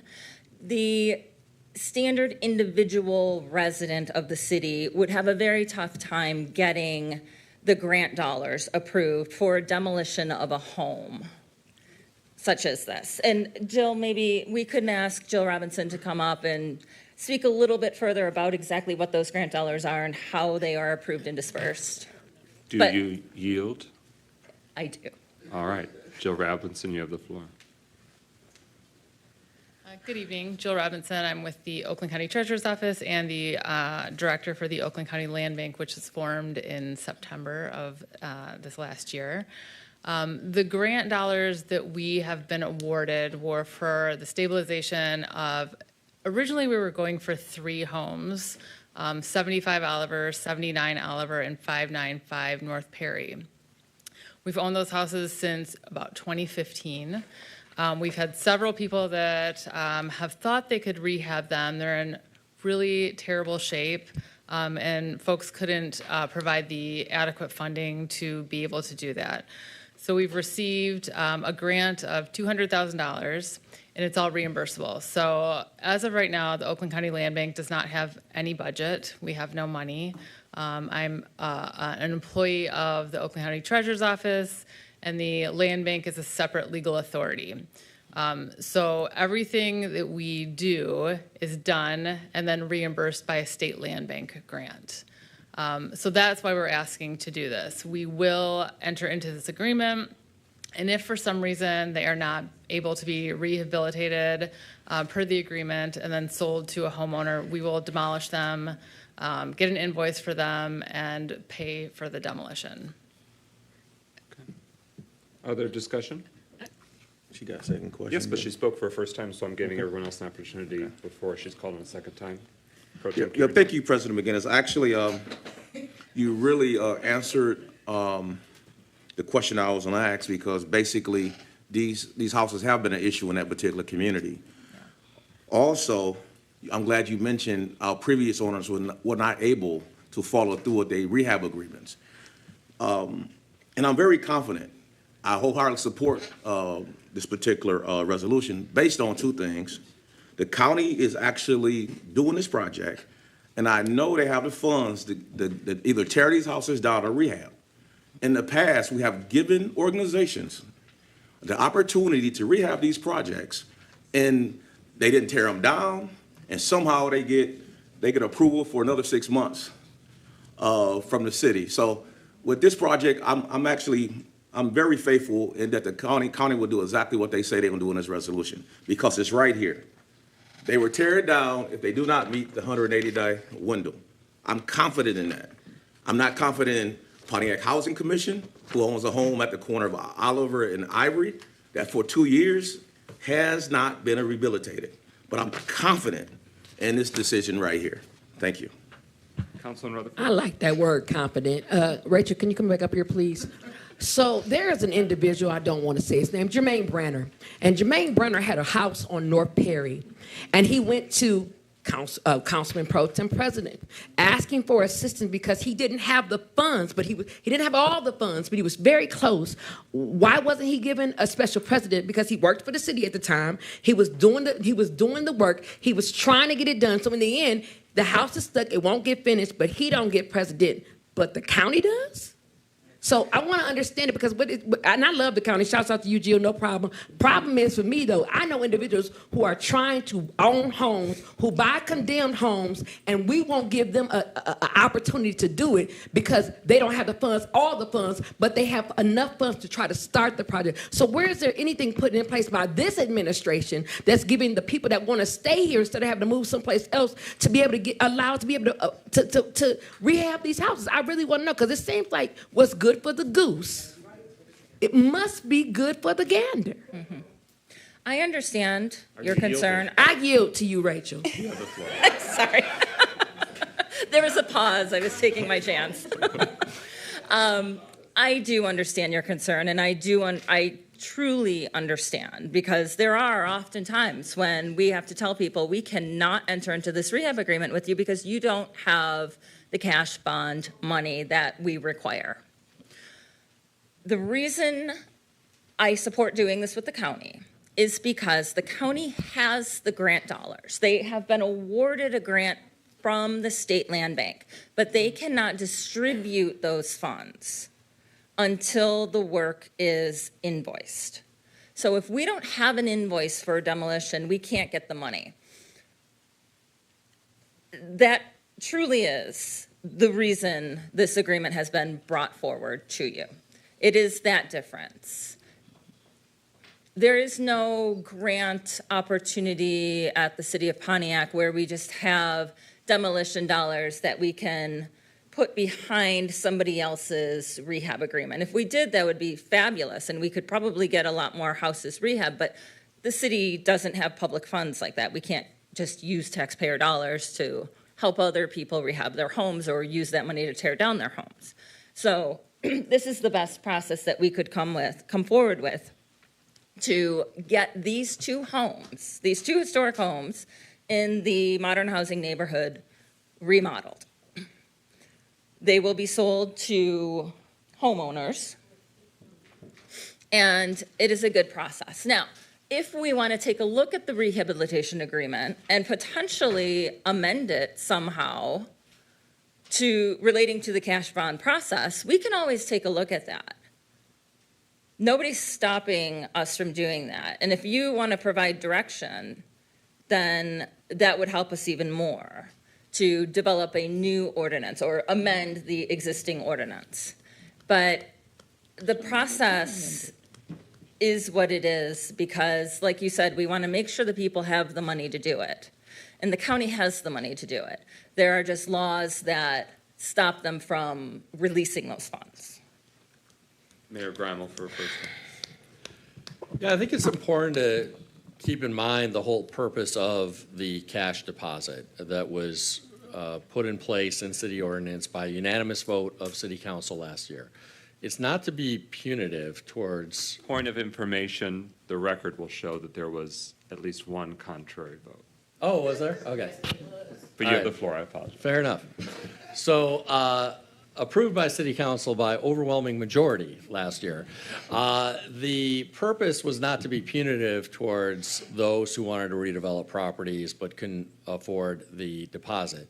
The whole point was to make sure that if somebody was trying to redevelop a dilapidated property, we're always talking about dilapidated properties here. We're talking about properties that are subject to rehab agreements, which almost always are properties that are subject to demolition orders, which means they're in horrible shape and they're a blight on the neighborhood. So I want to be clear what we're talking about. We're talking about blighted structures that are a huge problem for the neighbors who live adjacent to them. And the whole point in the amendment to the ordinance that was approved last year by council was to make sure that if a person who's proposing one last shot at redevelopment instead of demolition, was not able to pull off that redevelopment, that the city would have, or the person trying to do the redevelopment would have the financial reserves to actually demolish the structure so it was not a blight on that neighborhood. That was the whole purpose of it. In this case, we have an entity, the Oakland County Land Bank, which is an independent entity. It is not the county. It is an independent entity that does not have any actual budget of its own, but has this guaranteed grant dollars that will reimburse the land bank for expenditures made either in redeveloping properties or in demolishing properties. So we know that the land bank has the financial wherewithal to demolish these properties if for some reason it's not able to redevelop them. And that's why we're asking for this exception, because we know that unlike private redevelopers, and by the way, most of the people who approach us about redeveloping blighted properties are not individual residents of the city. Mostly they're developers and large operators. And we want to make sure that they actually follow through either with the redevelopment or, if that falls through, with the demolition of these blighted structures that are horrible eyesores to the neighborhood. In this case, we know because of this guaranteed grant dollars that the county Land Bank has available to it, we know that they have the financial wherewithal to demolish these buildings if they're unable to redevelop them.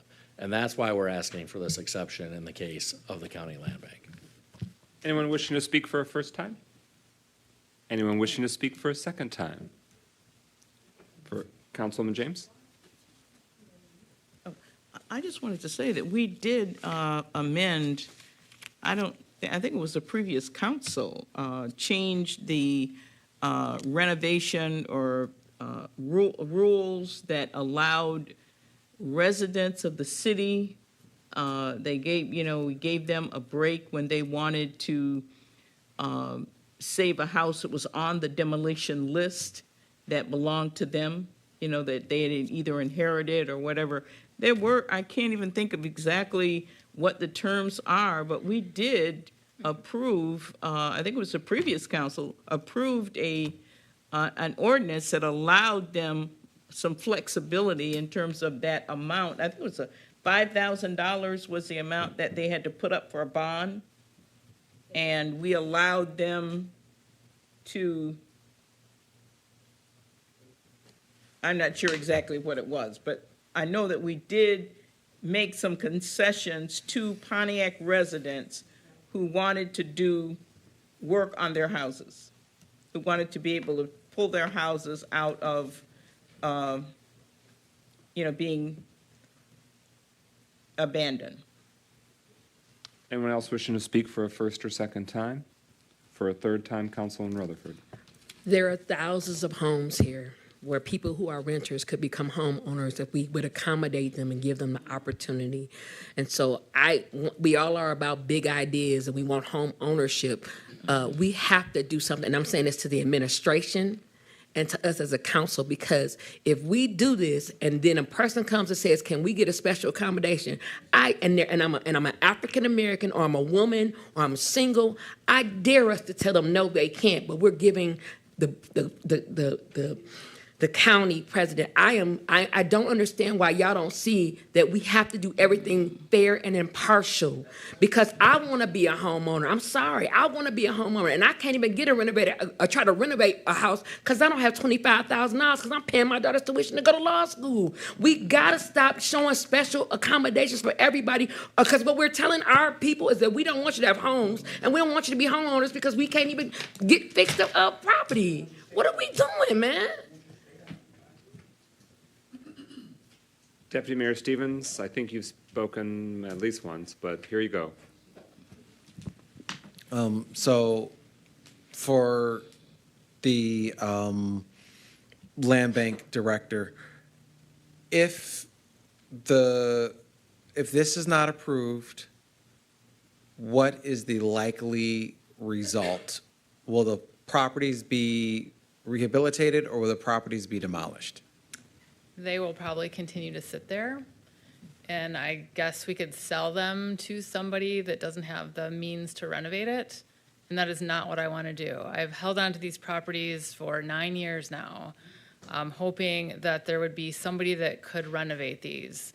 It's an $80,000 to $100,000 renovation per house, and that's just to start. It would probably be more. So if we don't have the money to put up for a bond.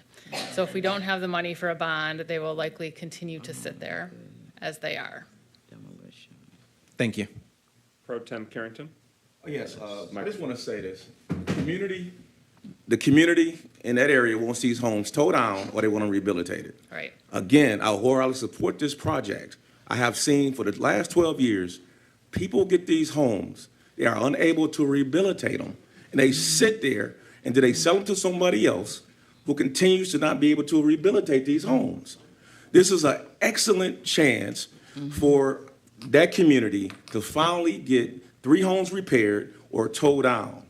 And if you live by these sites, then you understand what I'm saying. I'm always in that area. These homes are bad. They need to be towed down, or we need to give somebody the opportunity that can get this done. We continue to do this time and time. This is a win-win. This is no in-between. This is a win-win for that community and the residents of that community. And we sitting here talking about other things that are important, but not important in this incident. This is a total separate situation. And also, since the councilwoman said that I turned down a good friend of mine's. Order. Let me speak. Order. Let me speak. Because you mentioned a good friend of mine's name, and he's not here to present anything to this council. Yeah, please call him. Order in the chambers. Pro Please Tem call him. Carrington has the floor. Because the thing what I hate is when people utilize information that they have for someone to try to make a point. It's almost as they lying. You know what I'm saying? So this is what I'm saying. I don't agree to any rehabilitation arrangements. That's the city side. Actually, I don't even like them because of the failure that I've seen in the 6th district. So I wholeheartedly support these homes being rehabilitated. Thank you. Any further discussion? Mayor Grimer. I do just want to make sure I understand, Ms. Robinson, your point earlier, which was the intention is to rehabilitate these properties and then convey them to future homeowners. Is that right? Correct. And so when we talk about the need to transition more Pontiac residents who are renters to home ownership, which is, I think, a goal all of us share, this would likely help facilitate that by allowing the land bank to renovate these homes and then convey them to future homeowners. Correct. And I'm hopeful, and I'm embarrassed to say these are the worst houses on the blocks. And I'm hopeful, you go one block further into on Oliver and you see what that street can look like. And you see the pride that people have in those houses. And these are really cool historic houses in a really great neighborhood. And I'm hopeful with these renovations, you'll start to see some folks that own homes that are rentals and are in terrible condition. I'm hopeful this will help them either sell them to homeowners or with your new code enforcement team, renovate better, or with your new facade improvement program, access funds of their homeowners to improve what they look like. These renovations of historic homes are really expensive. And I think that's why they've been sitting there. It's just economically, it's really difficult to restore a historic property. And so luckily, we were able to get these funds that create an available gap for people that haven't been able to make that work. And hopefully they're a good addition to the neighborhood, an example of what can be done there. Councilwoman James? Mike, I got one last question. Who will these homes belong to once the renovations are done? Are they still going to belong to the time bank, or Nope. How will they? They'll be sold to whoever buys them. They'll be homeowners. Okay, so once they are renovated, they will be put up for sale. Correct. By the time bank. Land bank. By the land. I'm Yeah. sorry. By the land bank. Thank you. All right, further discussion? For a fourth time, Councilman Rutherford. Absolutely, I like to correct people. So this is my only question to the administration, so I'm going to yield to Mayor Grimer. Do you have anything in place, or do you have anything coming down the pipeline where you will help residents who do not have the $25,000 to repair these homes to get a waiver or a reduced rate? And if so, when is this going to happen? I yield to the mayor. Well, while you were out of the room, we talked about the fact that the county land bank's plan is to convey these homes to buyers, so it will create additional home ownership opportunities. But in addition, as you know, we've launched the first phase of the $25,000 grants to Pontiac residents to renovate their properties, and there'll be additional phases to come there. So not only do we have a plan of what we're doing it. So, no, that didn't, I wasn't, okay, I can't finish because I didn't get the answers that I'm asking for. I'm getting what I already know. I'm asking, do they have anything? Ma'am, Go ahead. Councilman Rutherford for a fifth time. Thank you. I'm asking, is there anything in place that this administration is going to do if an individual not buying a house they already own, but a house, not doing a house they already stay in, but a house that they're trying to buy off the demolition list or the condemned list, do we have anything in place for them to get a reduced rate for the bonds that we're asking them to secure in order to rehab these homes. That's not repair them, to rehab them. That's the difference. So it is, again, I yield to the mayor, and I'm asking this question. Well, I think you know that we don't have anything in place currently for that. Can the administration answer how many properties are currently condemned in the city of Pontiac? May I? I yield. I don't have an absolute number for you. I can look it up. I'll have to go look at the forms, but we do not just go out and put houses on a demo list anymore. That was a past practice. What we do now is we ticket the owners of those properties and we take them to court. And if the court cannot force these property owners to clean up their properties and fix the issues, then we press for the court to push those properties to be demolished. Those demolitions are then paid for by the homeowner, by the property owner.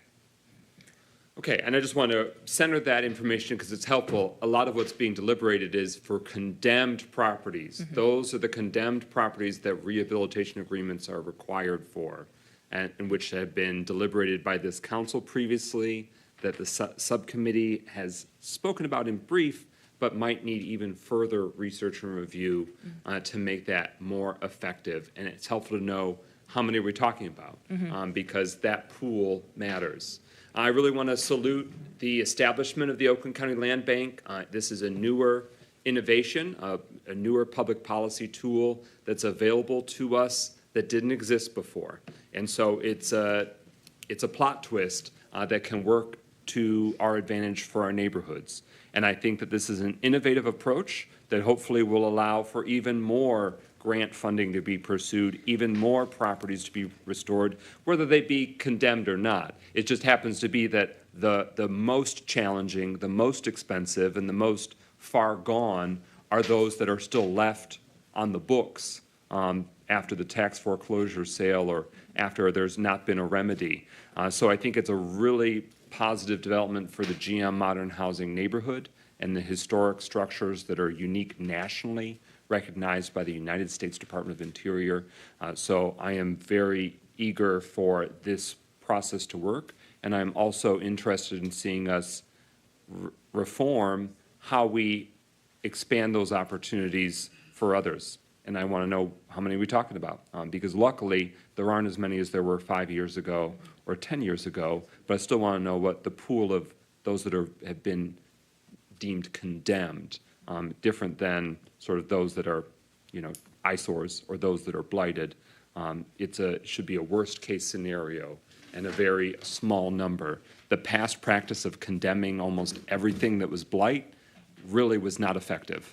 And we've paid a price for it because there have been hundreds, if not thousands, of homes lost that could have been saved, that could have been attainable, affordable, beautiful, fully engaged part of our neighborhoods. And I look forward to us continuing to try new ways to approach that. Is there any further discussion on the motion before us to enter into a rehabilitation agreement with the Oakland County Land Bank using grant funding? Hearing no further discussion, roll call on adoption of the resolution. Clerk Doyle. Rutherford. No. Carrington. Yes. Goodman. Yes. Okay. James. Yes. McGinnis. Yes. Nicholson. Oops. Parker. Yes. 5 yeas, 1 nay. That motion carries. The resolution is adopted. We are now at public comment. Mr. Carlton Jones.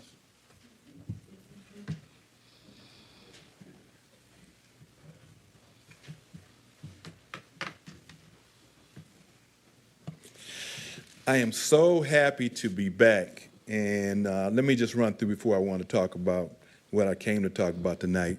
And that's something with the Department of Energy. We're working on a great proposal. But I just have to respond to a couple of things. First and foremost, I have to commend Councilman Parker. We were at a zoning meeting and you asked about workforce development. This is how we put workforce development in place. Planning commissioners, council people who approve people, You have to ask them early so we can develop people for whatever they're trying to do. You guys are the approving body for anybody who come here. I commend you. This was at a zoning. They got to go through site plan. They got to get workforce to do what they're doing. So this is how you do it. You require for them to have that when they come to the table. They know they got to come to the table with some workforce development plan in their plan. I just want to make that comment. Now, next thing, Mayor Mike McGinnis, I agree with you 100% about our schools. Here's why we're lacking a master plan. We know R1 does not work for schools' properties. Let's go ahead and make the change. Let's make the change, because the reason why you have problems developing on R1, our property values will not let new development, new housing be built in Pontiac. We got to come to grips with that. Our housing values are down, and you can't do new builds in Pontiac real easy. So we have to come to that, and that property, until it gets changed for a different zoning, it's not worth somebody coming into. That's why it sits.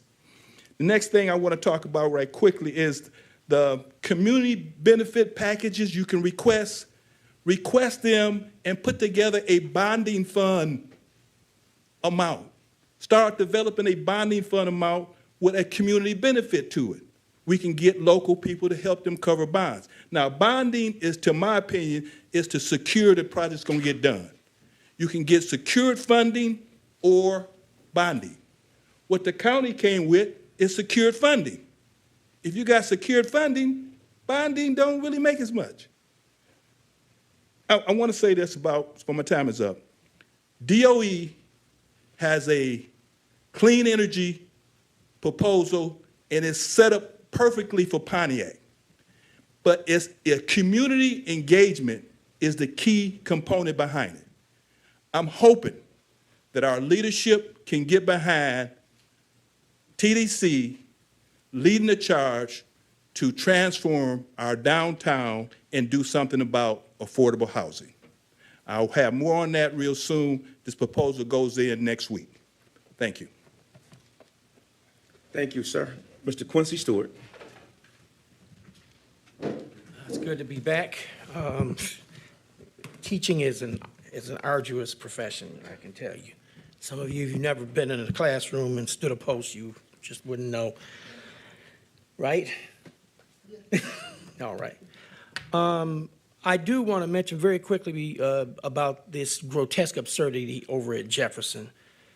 In front of Jefferson is absolutely, it is a vermin-infested, horrible, there's a dumpster there, it's trash and tires everywhere, and I know you have addressed it, you already know. But there has to be a process to where something needs to be done about that immediately. Those people over there have to look at that every day. The inhumane, heartbreaking death, murder of 2-year-old Winter Cole Smith by Rashad Trice has shaken many of us. While I agree that robust protest and aggressive confrontation of police brutality and murder of black folk should always be waged, I am mystified as to beyond these all too familiar post-mortem vigils, balloons being released and recitative speeches made by so-called community leaders, the clergy, etc. Where are the Black Lives Matter marches now? Where is equal moral outrage as we do police misconduct? Where is the collective thunderous sound of pounding shoe leather on the pavement and the deafening echo of chants when the victimizer and victim is one of our own? Assume not that this observation gives a pass to the 400-year-plus white-on-black economic, physical, and cultural violence we endure to this day, but that said, the question begs, indeed screams, when will Black Lives matter to black people? Beyond recitations of the issue ad nauseum, when do we as a people commit to shunning local and national opportunists who use these tragedies to self-promote? When will the mere releasing of balloons into the ether at vigils be transformed into the releasing of ideas to confront the issues of self-loathing, colonization, mental illness leading to pathologies such as we've just witnessed here with little Winter Smith? When will the vigil candles held be exchanged for shedding light on the psychopathy that runs rampant among us due to our continued exposure to a racist system? And finally, when will we harbor the moral outrage in a sustained manner sufficient to take real action? Thank you, sir. Ms. Beatrice Wright.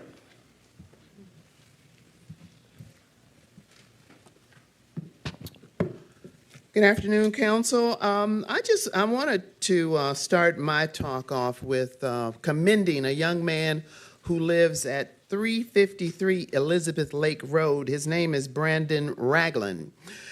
Brandon and his team presented a firework presentation for that entire community that was probably about 30 minutes long. But unlike what happened here at City Council, they cleaned up the parking lot of the shopping center. And so, I want to commend Mr. Ragland. Wonderful firework presentation for all of that west side. I think that's Mr. Nicholson's district to see. I wanted to ask a question about, a lot of my comments are questions. I wanted to know, because there is such a digital divide in our community, and I want to know who that Tri-County Broadband Group is, but I wanted to know how many social equity provisioning centers there are. So if somebody can just tell me that, or if it's online someplace, I'd like to know that. Cannabis provisioning centers, or even testing centers. I want to know how many social equity people are in the mix regarding medical marijuana and recreational marijuana. As this relates to the golf course, and someone asked Mr. McGinnis, I guess it became a formal request for information regarding the golf course.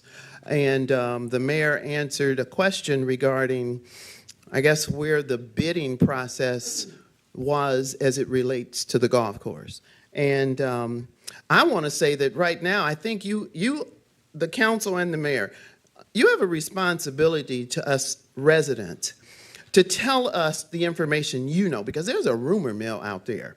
Pulte Homes, I don't know that Pulte Homes wants to be in Pontiac, but that's what the rumor mill is right now, and I hope that you can address that, council or Mr. Mayor. Pulte Homes offering Mr. Parker of the Links of Crystal Lake a bid for the golf course. And it relates to this Longfellow project. I hope that whatever you okay doesn't look like the project that runs along M59, which I understand are affordable housing, runs along M59, or which is adjacent to the golf course. And it is abhorrible.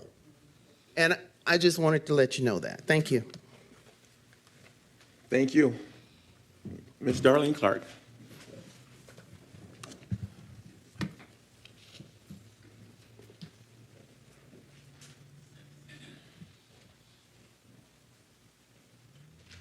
Good afternoon.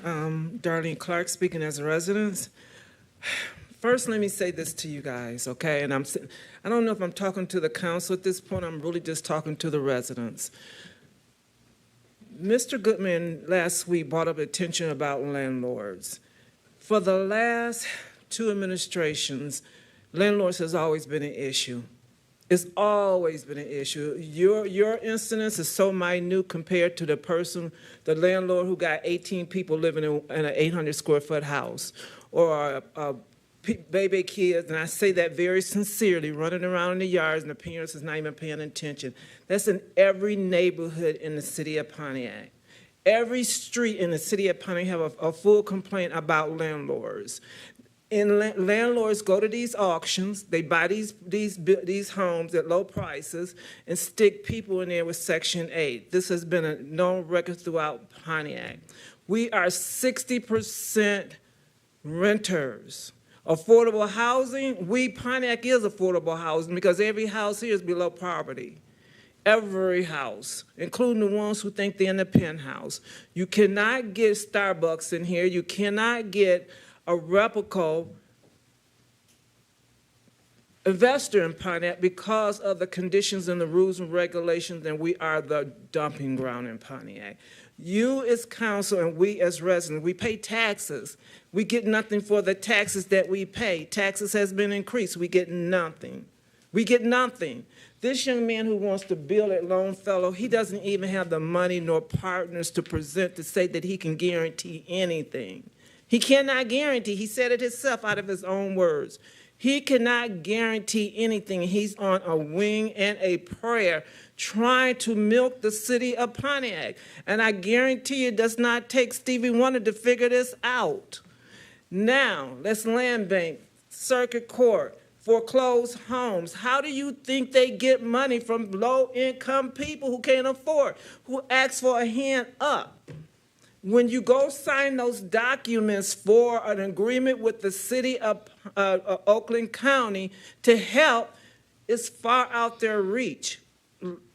It's so unspeakable. We are being held down in Pontiac. We're not being brought up.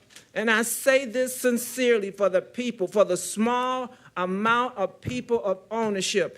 You won't get, if you pay $200,000, $300,000 for your house because you're on the outskirts of Pontiac, you're not getting it. First and foremost, you had to put about $150,000 in there just to bring it up to $300,000. So truth be told, your house is no better than the man who's renting out a house for $1,000 a month, or Longfellow School who's finna milk the city of Pontiac. Oh yeah, and Purdue and Jefferson Junior High School been sitting there. Let's see what those people can do. They're not trying to clean them up. They're not trying to prove nothing to the city of Pontiac. That does conclude your time. They let us look bad like we looking. That does conclude your time. Ms. Gloria Miller.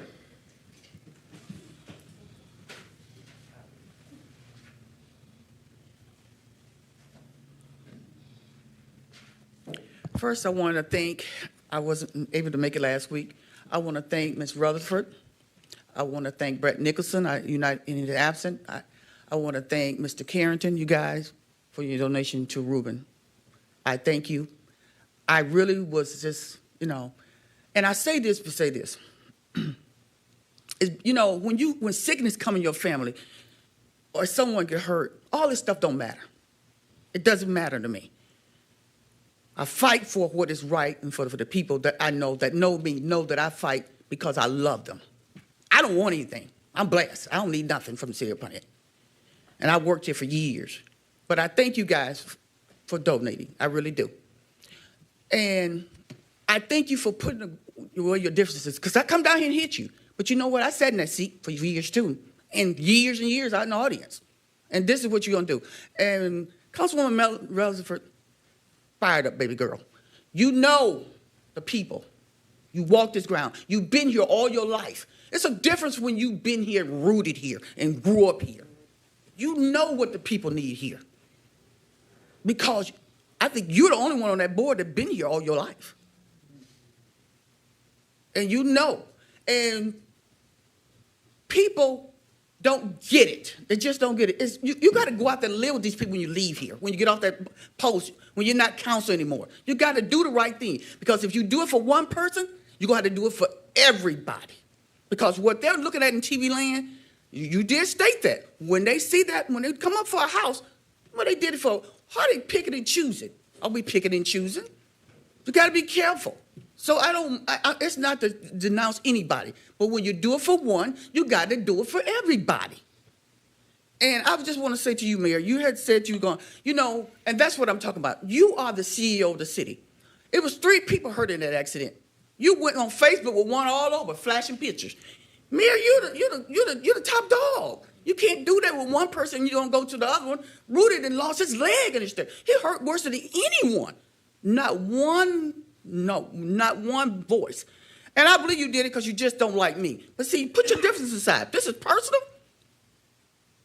It's personal, obviously, because you didn't reach out to the family. And it's more that you haven't reached out to. And the people should know this. Know this. That at the end of the day, when it's all over, we're going to still be here. Still down here with the next council. God willing, I'll be down here. But you can't show favor just because people on different boards. And Reuben wasn't in the city of Pontiac. He's a citizen. You work for him too. And I just want to say this. Emerson School is in my district, Parker. Councilman Parker. And thank you, Councilman Parker, for all your help that you have helped me with. I want to acknowledge you as well. Thank you. That does conclude your time. Do something with Emerson School. Let's get some money for Emerson School. Coleman Yokin got that one. That does conclude your time. Thank you, Ms. Miller. Mr. Robert, is it Cavan Jr.? Oh, Cavan, yes, sir.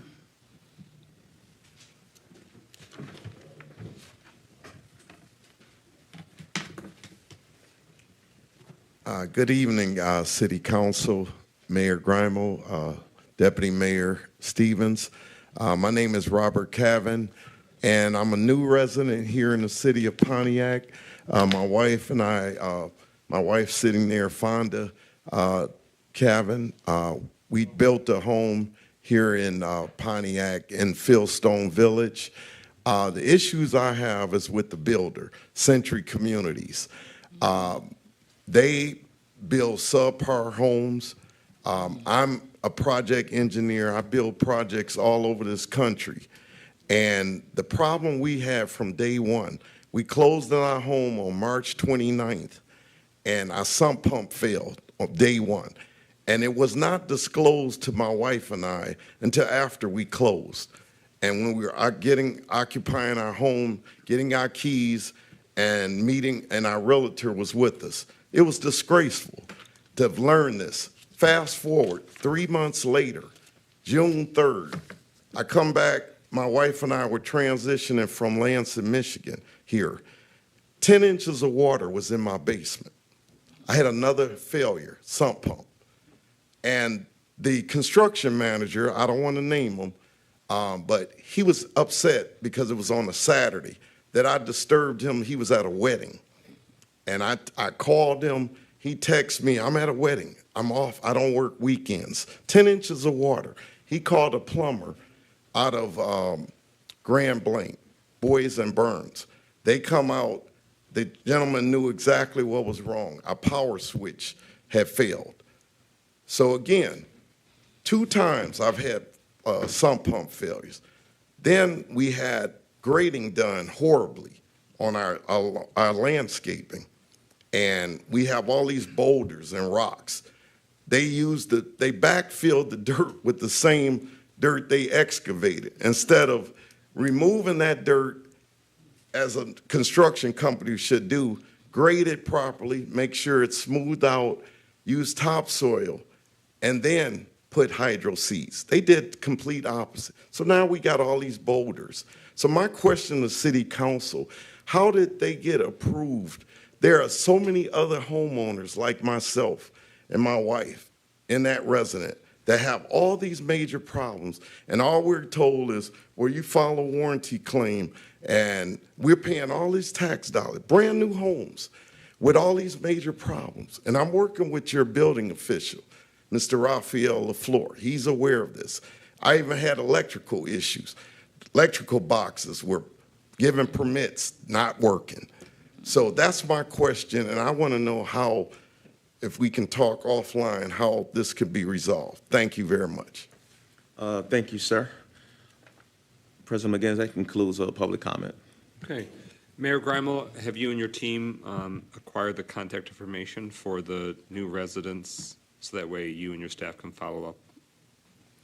Yeah, if you're referring to Fieldstone, we have had conversations with a number of residents in Fieldstone where, and we've been having these conversations and doing our investigations and doing everything in our power to try to enforce city ordinance in that case. This has been going on for a number of months now.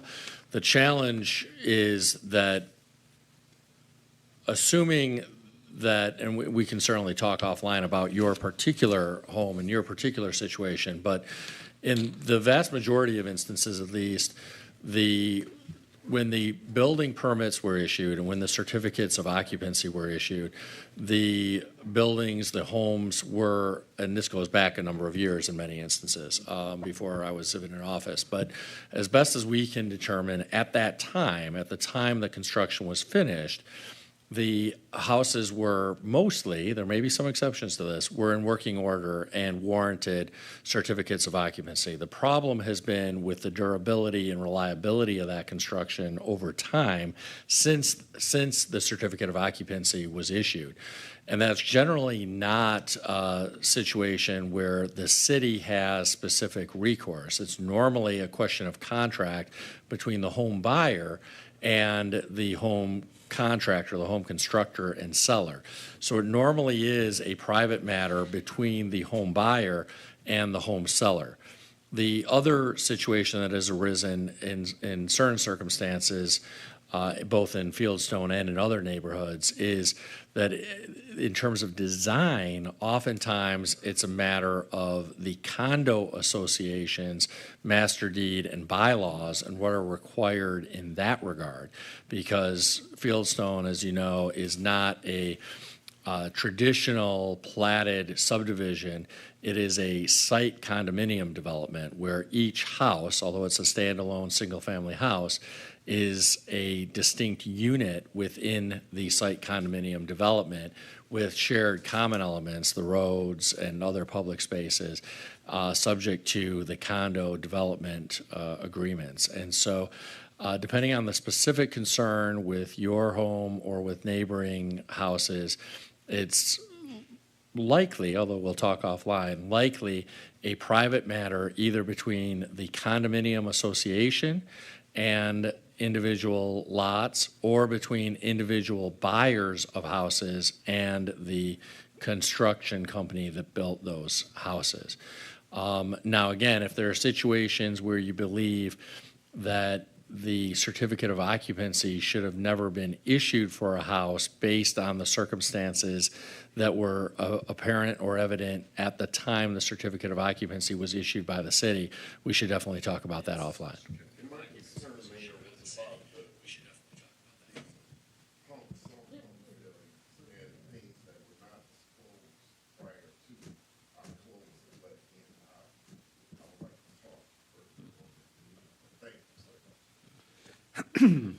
So that concludes public comment?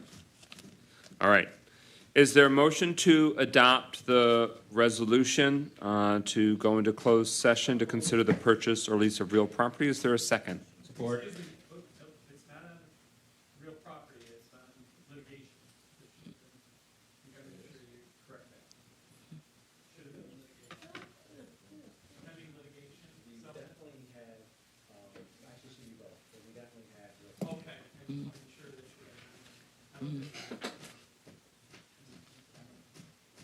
Definitely real property, but he does also have a litigation issue. So, Councilman Rutherford, do you still make your motion to proceed in closed session to consider the purchase or lease of real property and to discuss pending litigation? I do. Do you still second? I do. All right. All right, so it's been moved and seconded. Is there any discussion about that motion and the resolution before us? I will move to amend to state that the first whereas, it says the City Council wishes to consider the purchase or lease of real property and to receive an update from legal counsel regarding pending litigation involving the city. And then also amend so that now therefore be it resolved, we'll read the City Council will proceed in closed session pursuant to Section 8D of the Open Meetings Act to consider the purchase or lease of real property, as well as Section 8H. Is that correct, Attorney? As well as Section 8H of the Open Meetings Act to receive an update from the city's legal counsel regarding pending litigation involving the city. Is there a motion to amend that accomplishes that? I support. So moved by Councilman Parker, seconded by Pro Tem Carrington, that we amend the language to reflect that it's both purchase or lease of real property and litigation. That's been moved and seconded. Hearing any discussion? Hearing no discussion, roll call Clerk Doyle on the amendment to the resolution. Goodman, Yes. James, Yes. McGinnis, Yes. Parker, Yes. Rutherford. Carrington. Yes. 6 yeas, no nays. That motion carries. The amendment passes. Now we have the resolution as amended to proceed into closed session. Any further discussion? Hearing no further discussion, roll call Clerk Doyle on adoption of the resolution. Carrington, Yes. Goodman, Yes. James, Yes. McGinnis, Yes. Parker, Yes. Rutherford. 6 yeas, no nays.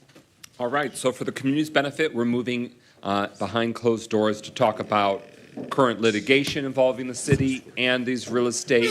When we are concluded, we will come out, we will vote to come out of closed session, so it'll be on the record when the closed session ends, and we'll continue the items on the agenda. And the time we went in was 8:45 p.m.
that we've long-term planned for. Is there a motion to come out of closed session? So moved. Is there a second? Second. It's been moved by Councilman Parker, seconded by Councilman James, that we return out of closed session. Any discussion? Hearing none, roll call. Clerk Doyle. James, Yes. McGinnis, Yes. Parker, Yes. Rutherford, Yes. Carrington. Yes. 5 yeas, no nays. That motion carries. We're out of closed session at 10:18 p.m. Is there a motion to suspend the rules to take up a resolution that's not currently on the agenda? So moved. Is there a second? It's been moved by Councilwoman Rutherford and seconded by Councilman Parker that we suspend the rules in order to take up an item not already on the agenda, which is Katz v. City of Pontiac settlement resolution. Hearing no discussion, roll call. Clerk Doyle on approval of the motion to suspend the rules. McGinnis, Yes. Parker, Yes. Rutherford, Yes. Carrington, Yes. James. Yes. 5 yeas, no nays. Okay, that motion carries. So the rules are suspended in order to take up this resolution. Is there a motion to adopt the So moved. resolution? Is there a second? Support. Moved by Councilman Rutherford, seconded by Councilman Parker. This is a resolution regarding litigation Katz v. City of Pontiac. The resolution reads, the City Council hereby authorizes the mayor to execute settlement agreement in connection with the pending litigation Raymond Katz v. City of Pontiac, Oakland Circuit Court Case 2022-195877-CH, in accordance with the recommendation of legal counsel presented in closed session and subject to finalization of legal counsel. So that's the resolution before us. Is there any discussion? Hearing no further discussion, roll call on adoption of the resolution. Clerk Doyle. Parker, Yes. Rutherford, Yes. Carrington, No. James, Yes. McGinnis. Yes. 4 yeas, 1 nay. That motion carries. To continue on the agenda, we are at communications. It is printed. The communications, want to make note, though, that the Elam Family and Friends Block Party is July 15th, this Saturday, from 11 a.m. to 7 p.m. And want to note that you can, and the city's family fun gathering at Aaron Perry Park is the 15th as well. Mayor's communication, is there anything that you urgently feel like you want to verbalize? Just two items. Number one, you touched on a third item, which I think is important to emphasize, which is the Pontiac Family Fun Day coming up this Saturday.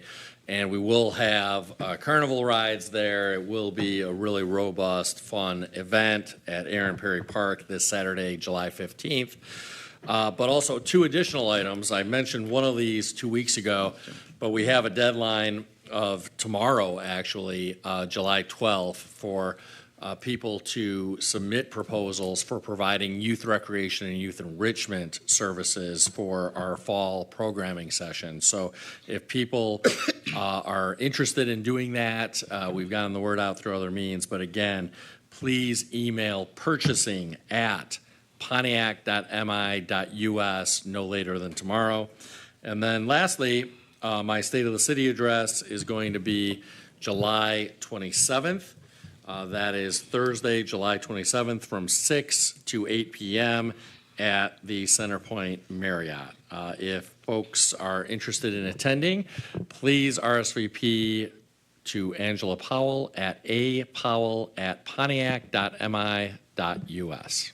That's all I've got in terms of communications, President. All right. Closing comments, Mayor Greimel. Yeah, just a few quick items to try to answer some questions that were asked this evening. There may, in fact, be additional city sidewalk work this year. There's a meeting tomorrow to address the availability of CDBG dollars for some additional sidewalk work this year.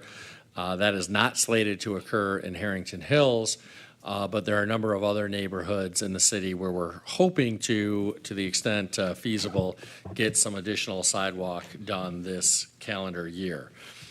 In addition, the Jefferson School blight issue went to court yesterday, and a court order was ultimately entered requiring that site to be cleaned up within the next week. If that does not occur, we will be abating it ourselves and charging the property owner. This is all part of a new approach to blight enforcement that seeks to ensure that the property owners themselves are paying for this and are required to pay for it through court orders. That process takes a little bit longer because we've got to go to court, which means we've got to get a hearing scheduled, we've got to appear in court, we've got to make our case to the judge. But Chief Judge Walker has been great to work with. She understands the importance of addressing blight. And the whole point of going through this process is to send a message to property owners and make them pay for it so that we're actually discouraging blight from occurring in the future.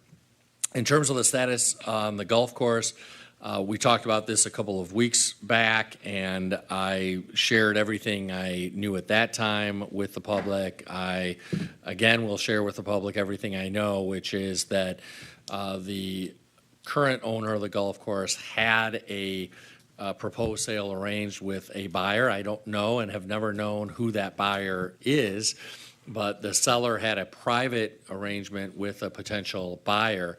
That apparently fell through, and the seller is now looking for additional buyers. I don't know who's interested in buying it. I don't know if the seller is likely to find another buyer for the golf course, but I've always been very open about what I know about that potential sale, and I know relatively little about it because it's the private seller who's trying to sell the golf course. And then finally, there was a question asked about the number of social equity provisioning centers.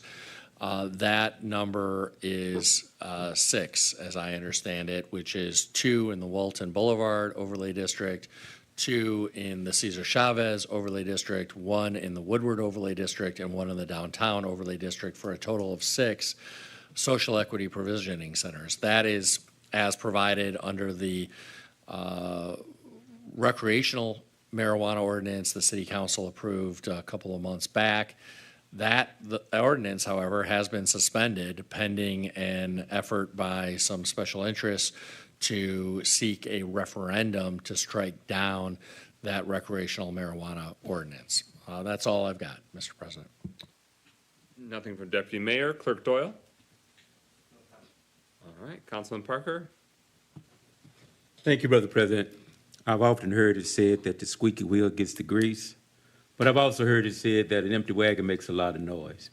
So that I don't be confused with either one of those, I'm gonna just say good night. Councilman James? Yes, I just have one item. My district council meeting was scheduled for July the 27th, but we have rescheduled it for next week, next Thursday, July 20th. So our district council meeting for District 4 will take place on next Thursday, July 20th, at the Newmont Moriah International Church, 313 Walton Boulevard at 6 p.m. So everyone's welcome. We'll have pizza and pop, and looking forward to seeing everybody. Thank you. Pro Tem Carrington?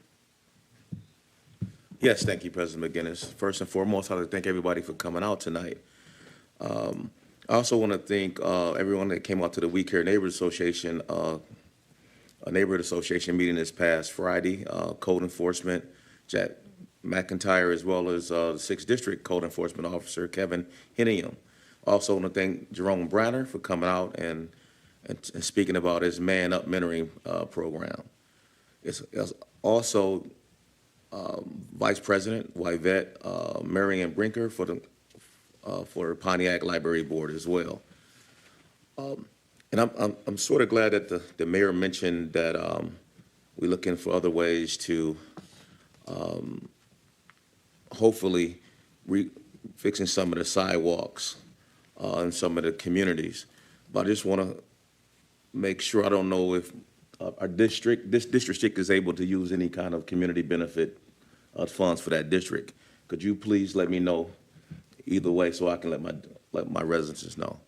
Also concerning sidewalks, we was told in our last meeting that if the trees in the right-of-ways in front of the yards that brings up the sidewalks, that the city is responsible for actually repairing those sidewalks. And I want to check with you to make sure that's correct. Also, Perry Park subdivision, we still are looking to create a neighborhood association in that part of the district. So if you are interested, please give me a call. And good night. Councilman Rutherford. Good evening. So I'm going to start it off like this.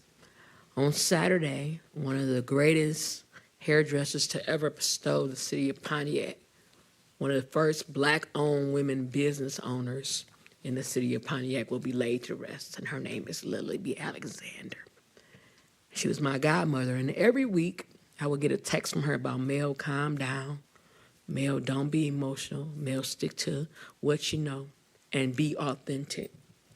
I missed that text because tonight I could have used it, because I am to the point where I'm starting to question the authenticity of what we're telling the public, and I'll tell you what I mean.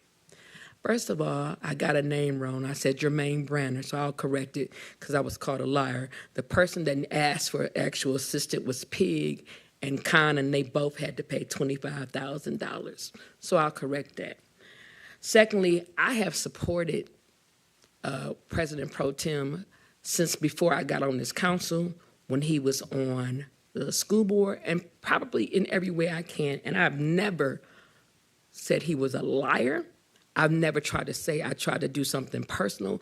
And as a woman, I'm offended because it's very funny to me how, because I'm passionate about what I believe in, making sure that everybody is treated equally, the first thing this individual chose to do is to say, oh, you lied, or you trying to get extra brownie points. No, I'm not. I want everybody to be treated well. And maybe if you were from Pontiac, you would understand that, but you don't. And so I'm offended by that as a woman. Secondly, there are people here, I included, who want to own a home and would love to get a home to refurbish and would love to not have to pay the $25,000 because I simply can't afford it. I simply can't. So does that mean I am denied the opportunity to do a rehab or to try to get assistance because I simply can't afford it? And yet tonight we did something we've never done before. And so I want everybody that owns a house to try to apply for a rehab. And I want to see if we get the same response, because maybe if enough people make enough noise, they'll pay attention. We scream that we don't like renters. Well, I'm a renter, and I'm proud of it because I ain't ready to buy a house yet, but when I'm able to, I will.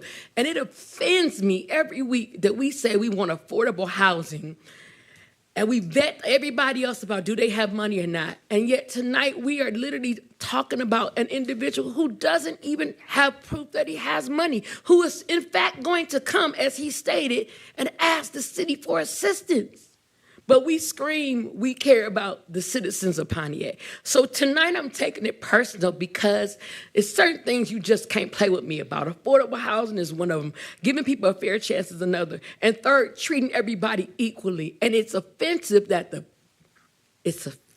to me that the President Pro Tem doesn't see the difference between somebody's trying to make an accurate statement, which I corrected, and trying to call somebody a liar. I wonder if I called him the names that people have called him in the past, how he would feel.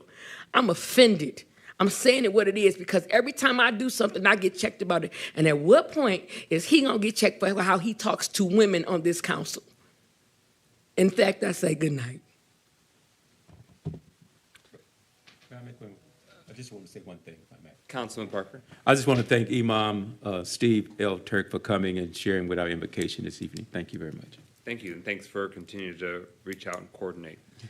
Good evening, I'm Mike McGinnis. For District 7, I just want to thank the many residents who came out. We had a great turnout for our July meeting, continues to grow, and all are invited the second Monday of every month, 7 p.m. at Prospect Church. I really want to encourage all residents of the city, Make note, we want to hear from you about which neighbors, businesses, and/or yourself deserves to be celebrated and acknowledged for beautifying your property, your neighborhood, your business. So please nominate yourself, nominate someone else in the neighborhood. That can be done now through July 15th, this coming Saturday.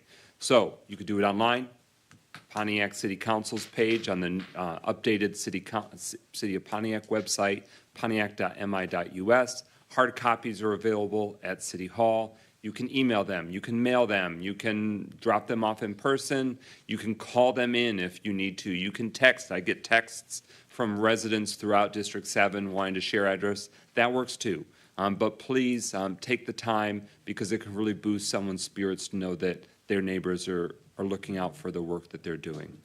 With that, I will entertain a motion to adjourn. So move. Is there a second? Second. Moved by Councilman Parker, seconded by Councilman James, that we adjourn this evening's meeting. Hearing no discussion, roll call. Clerk Doyle. Parker, Yes. Rutherford. Carrington, Yes. James, Yes. McGinnis. Yes. 5 yeas, no nays. That motion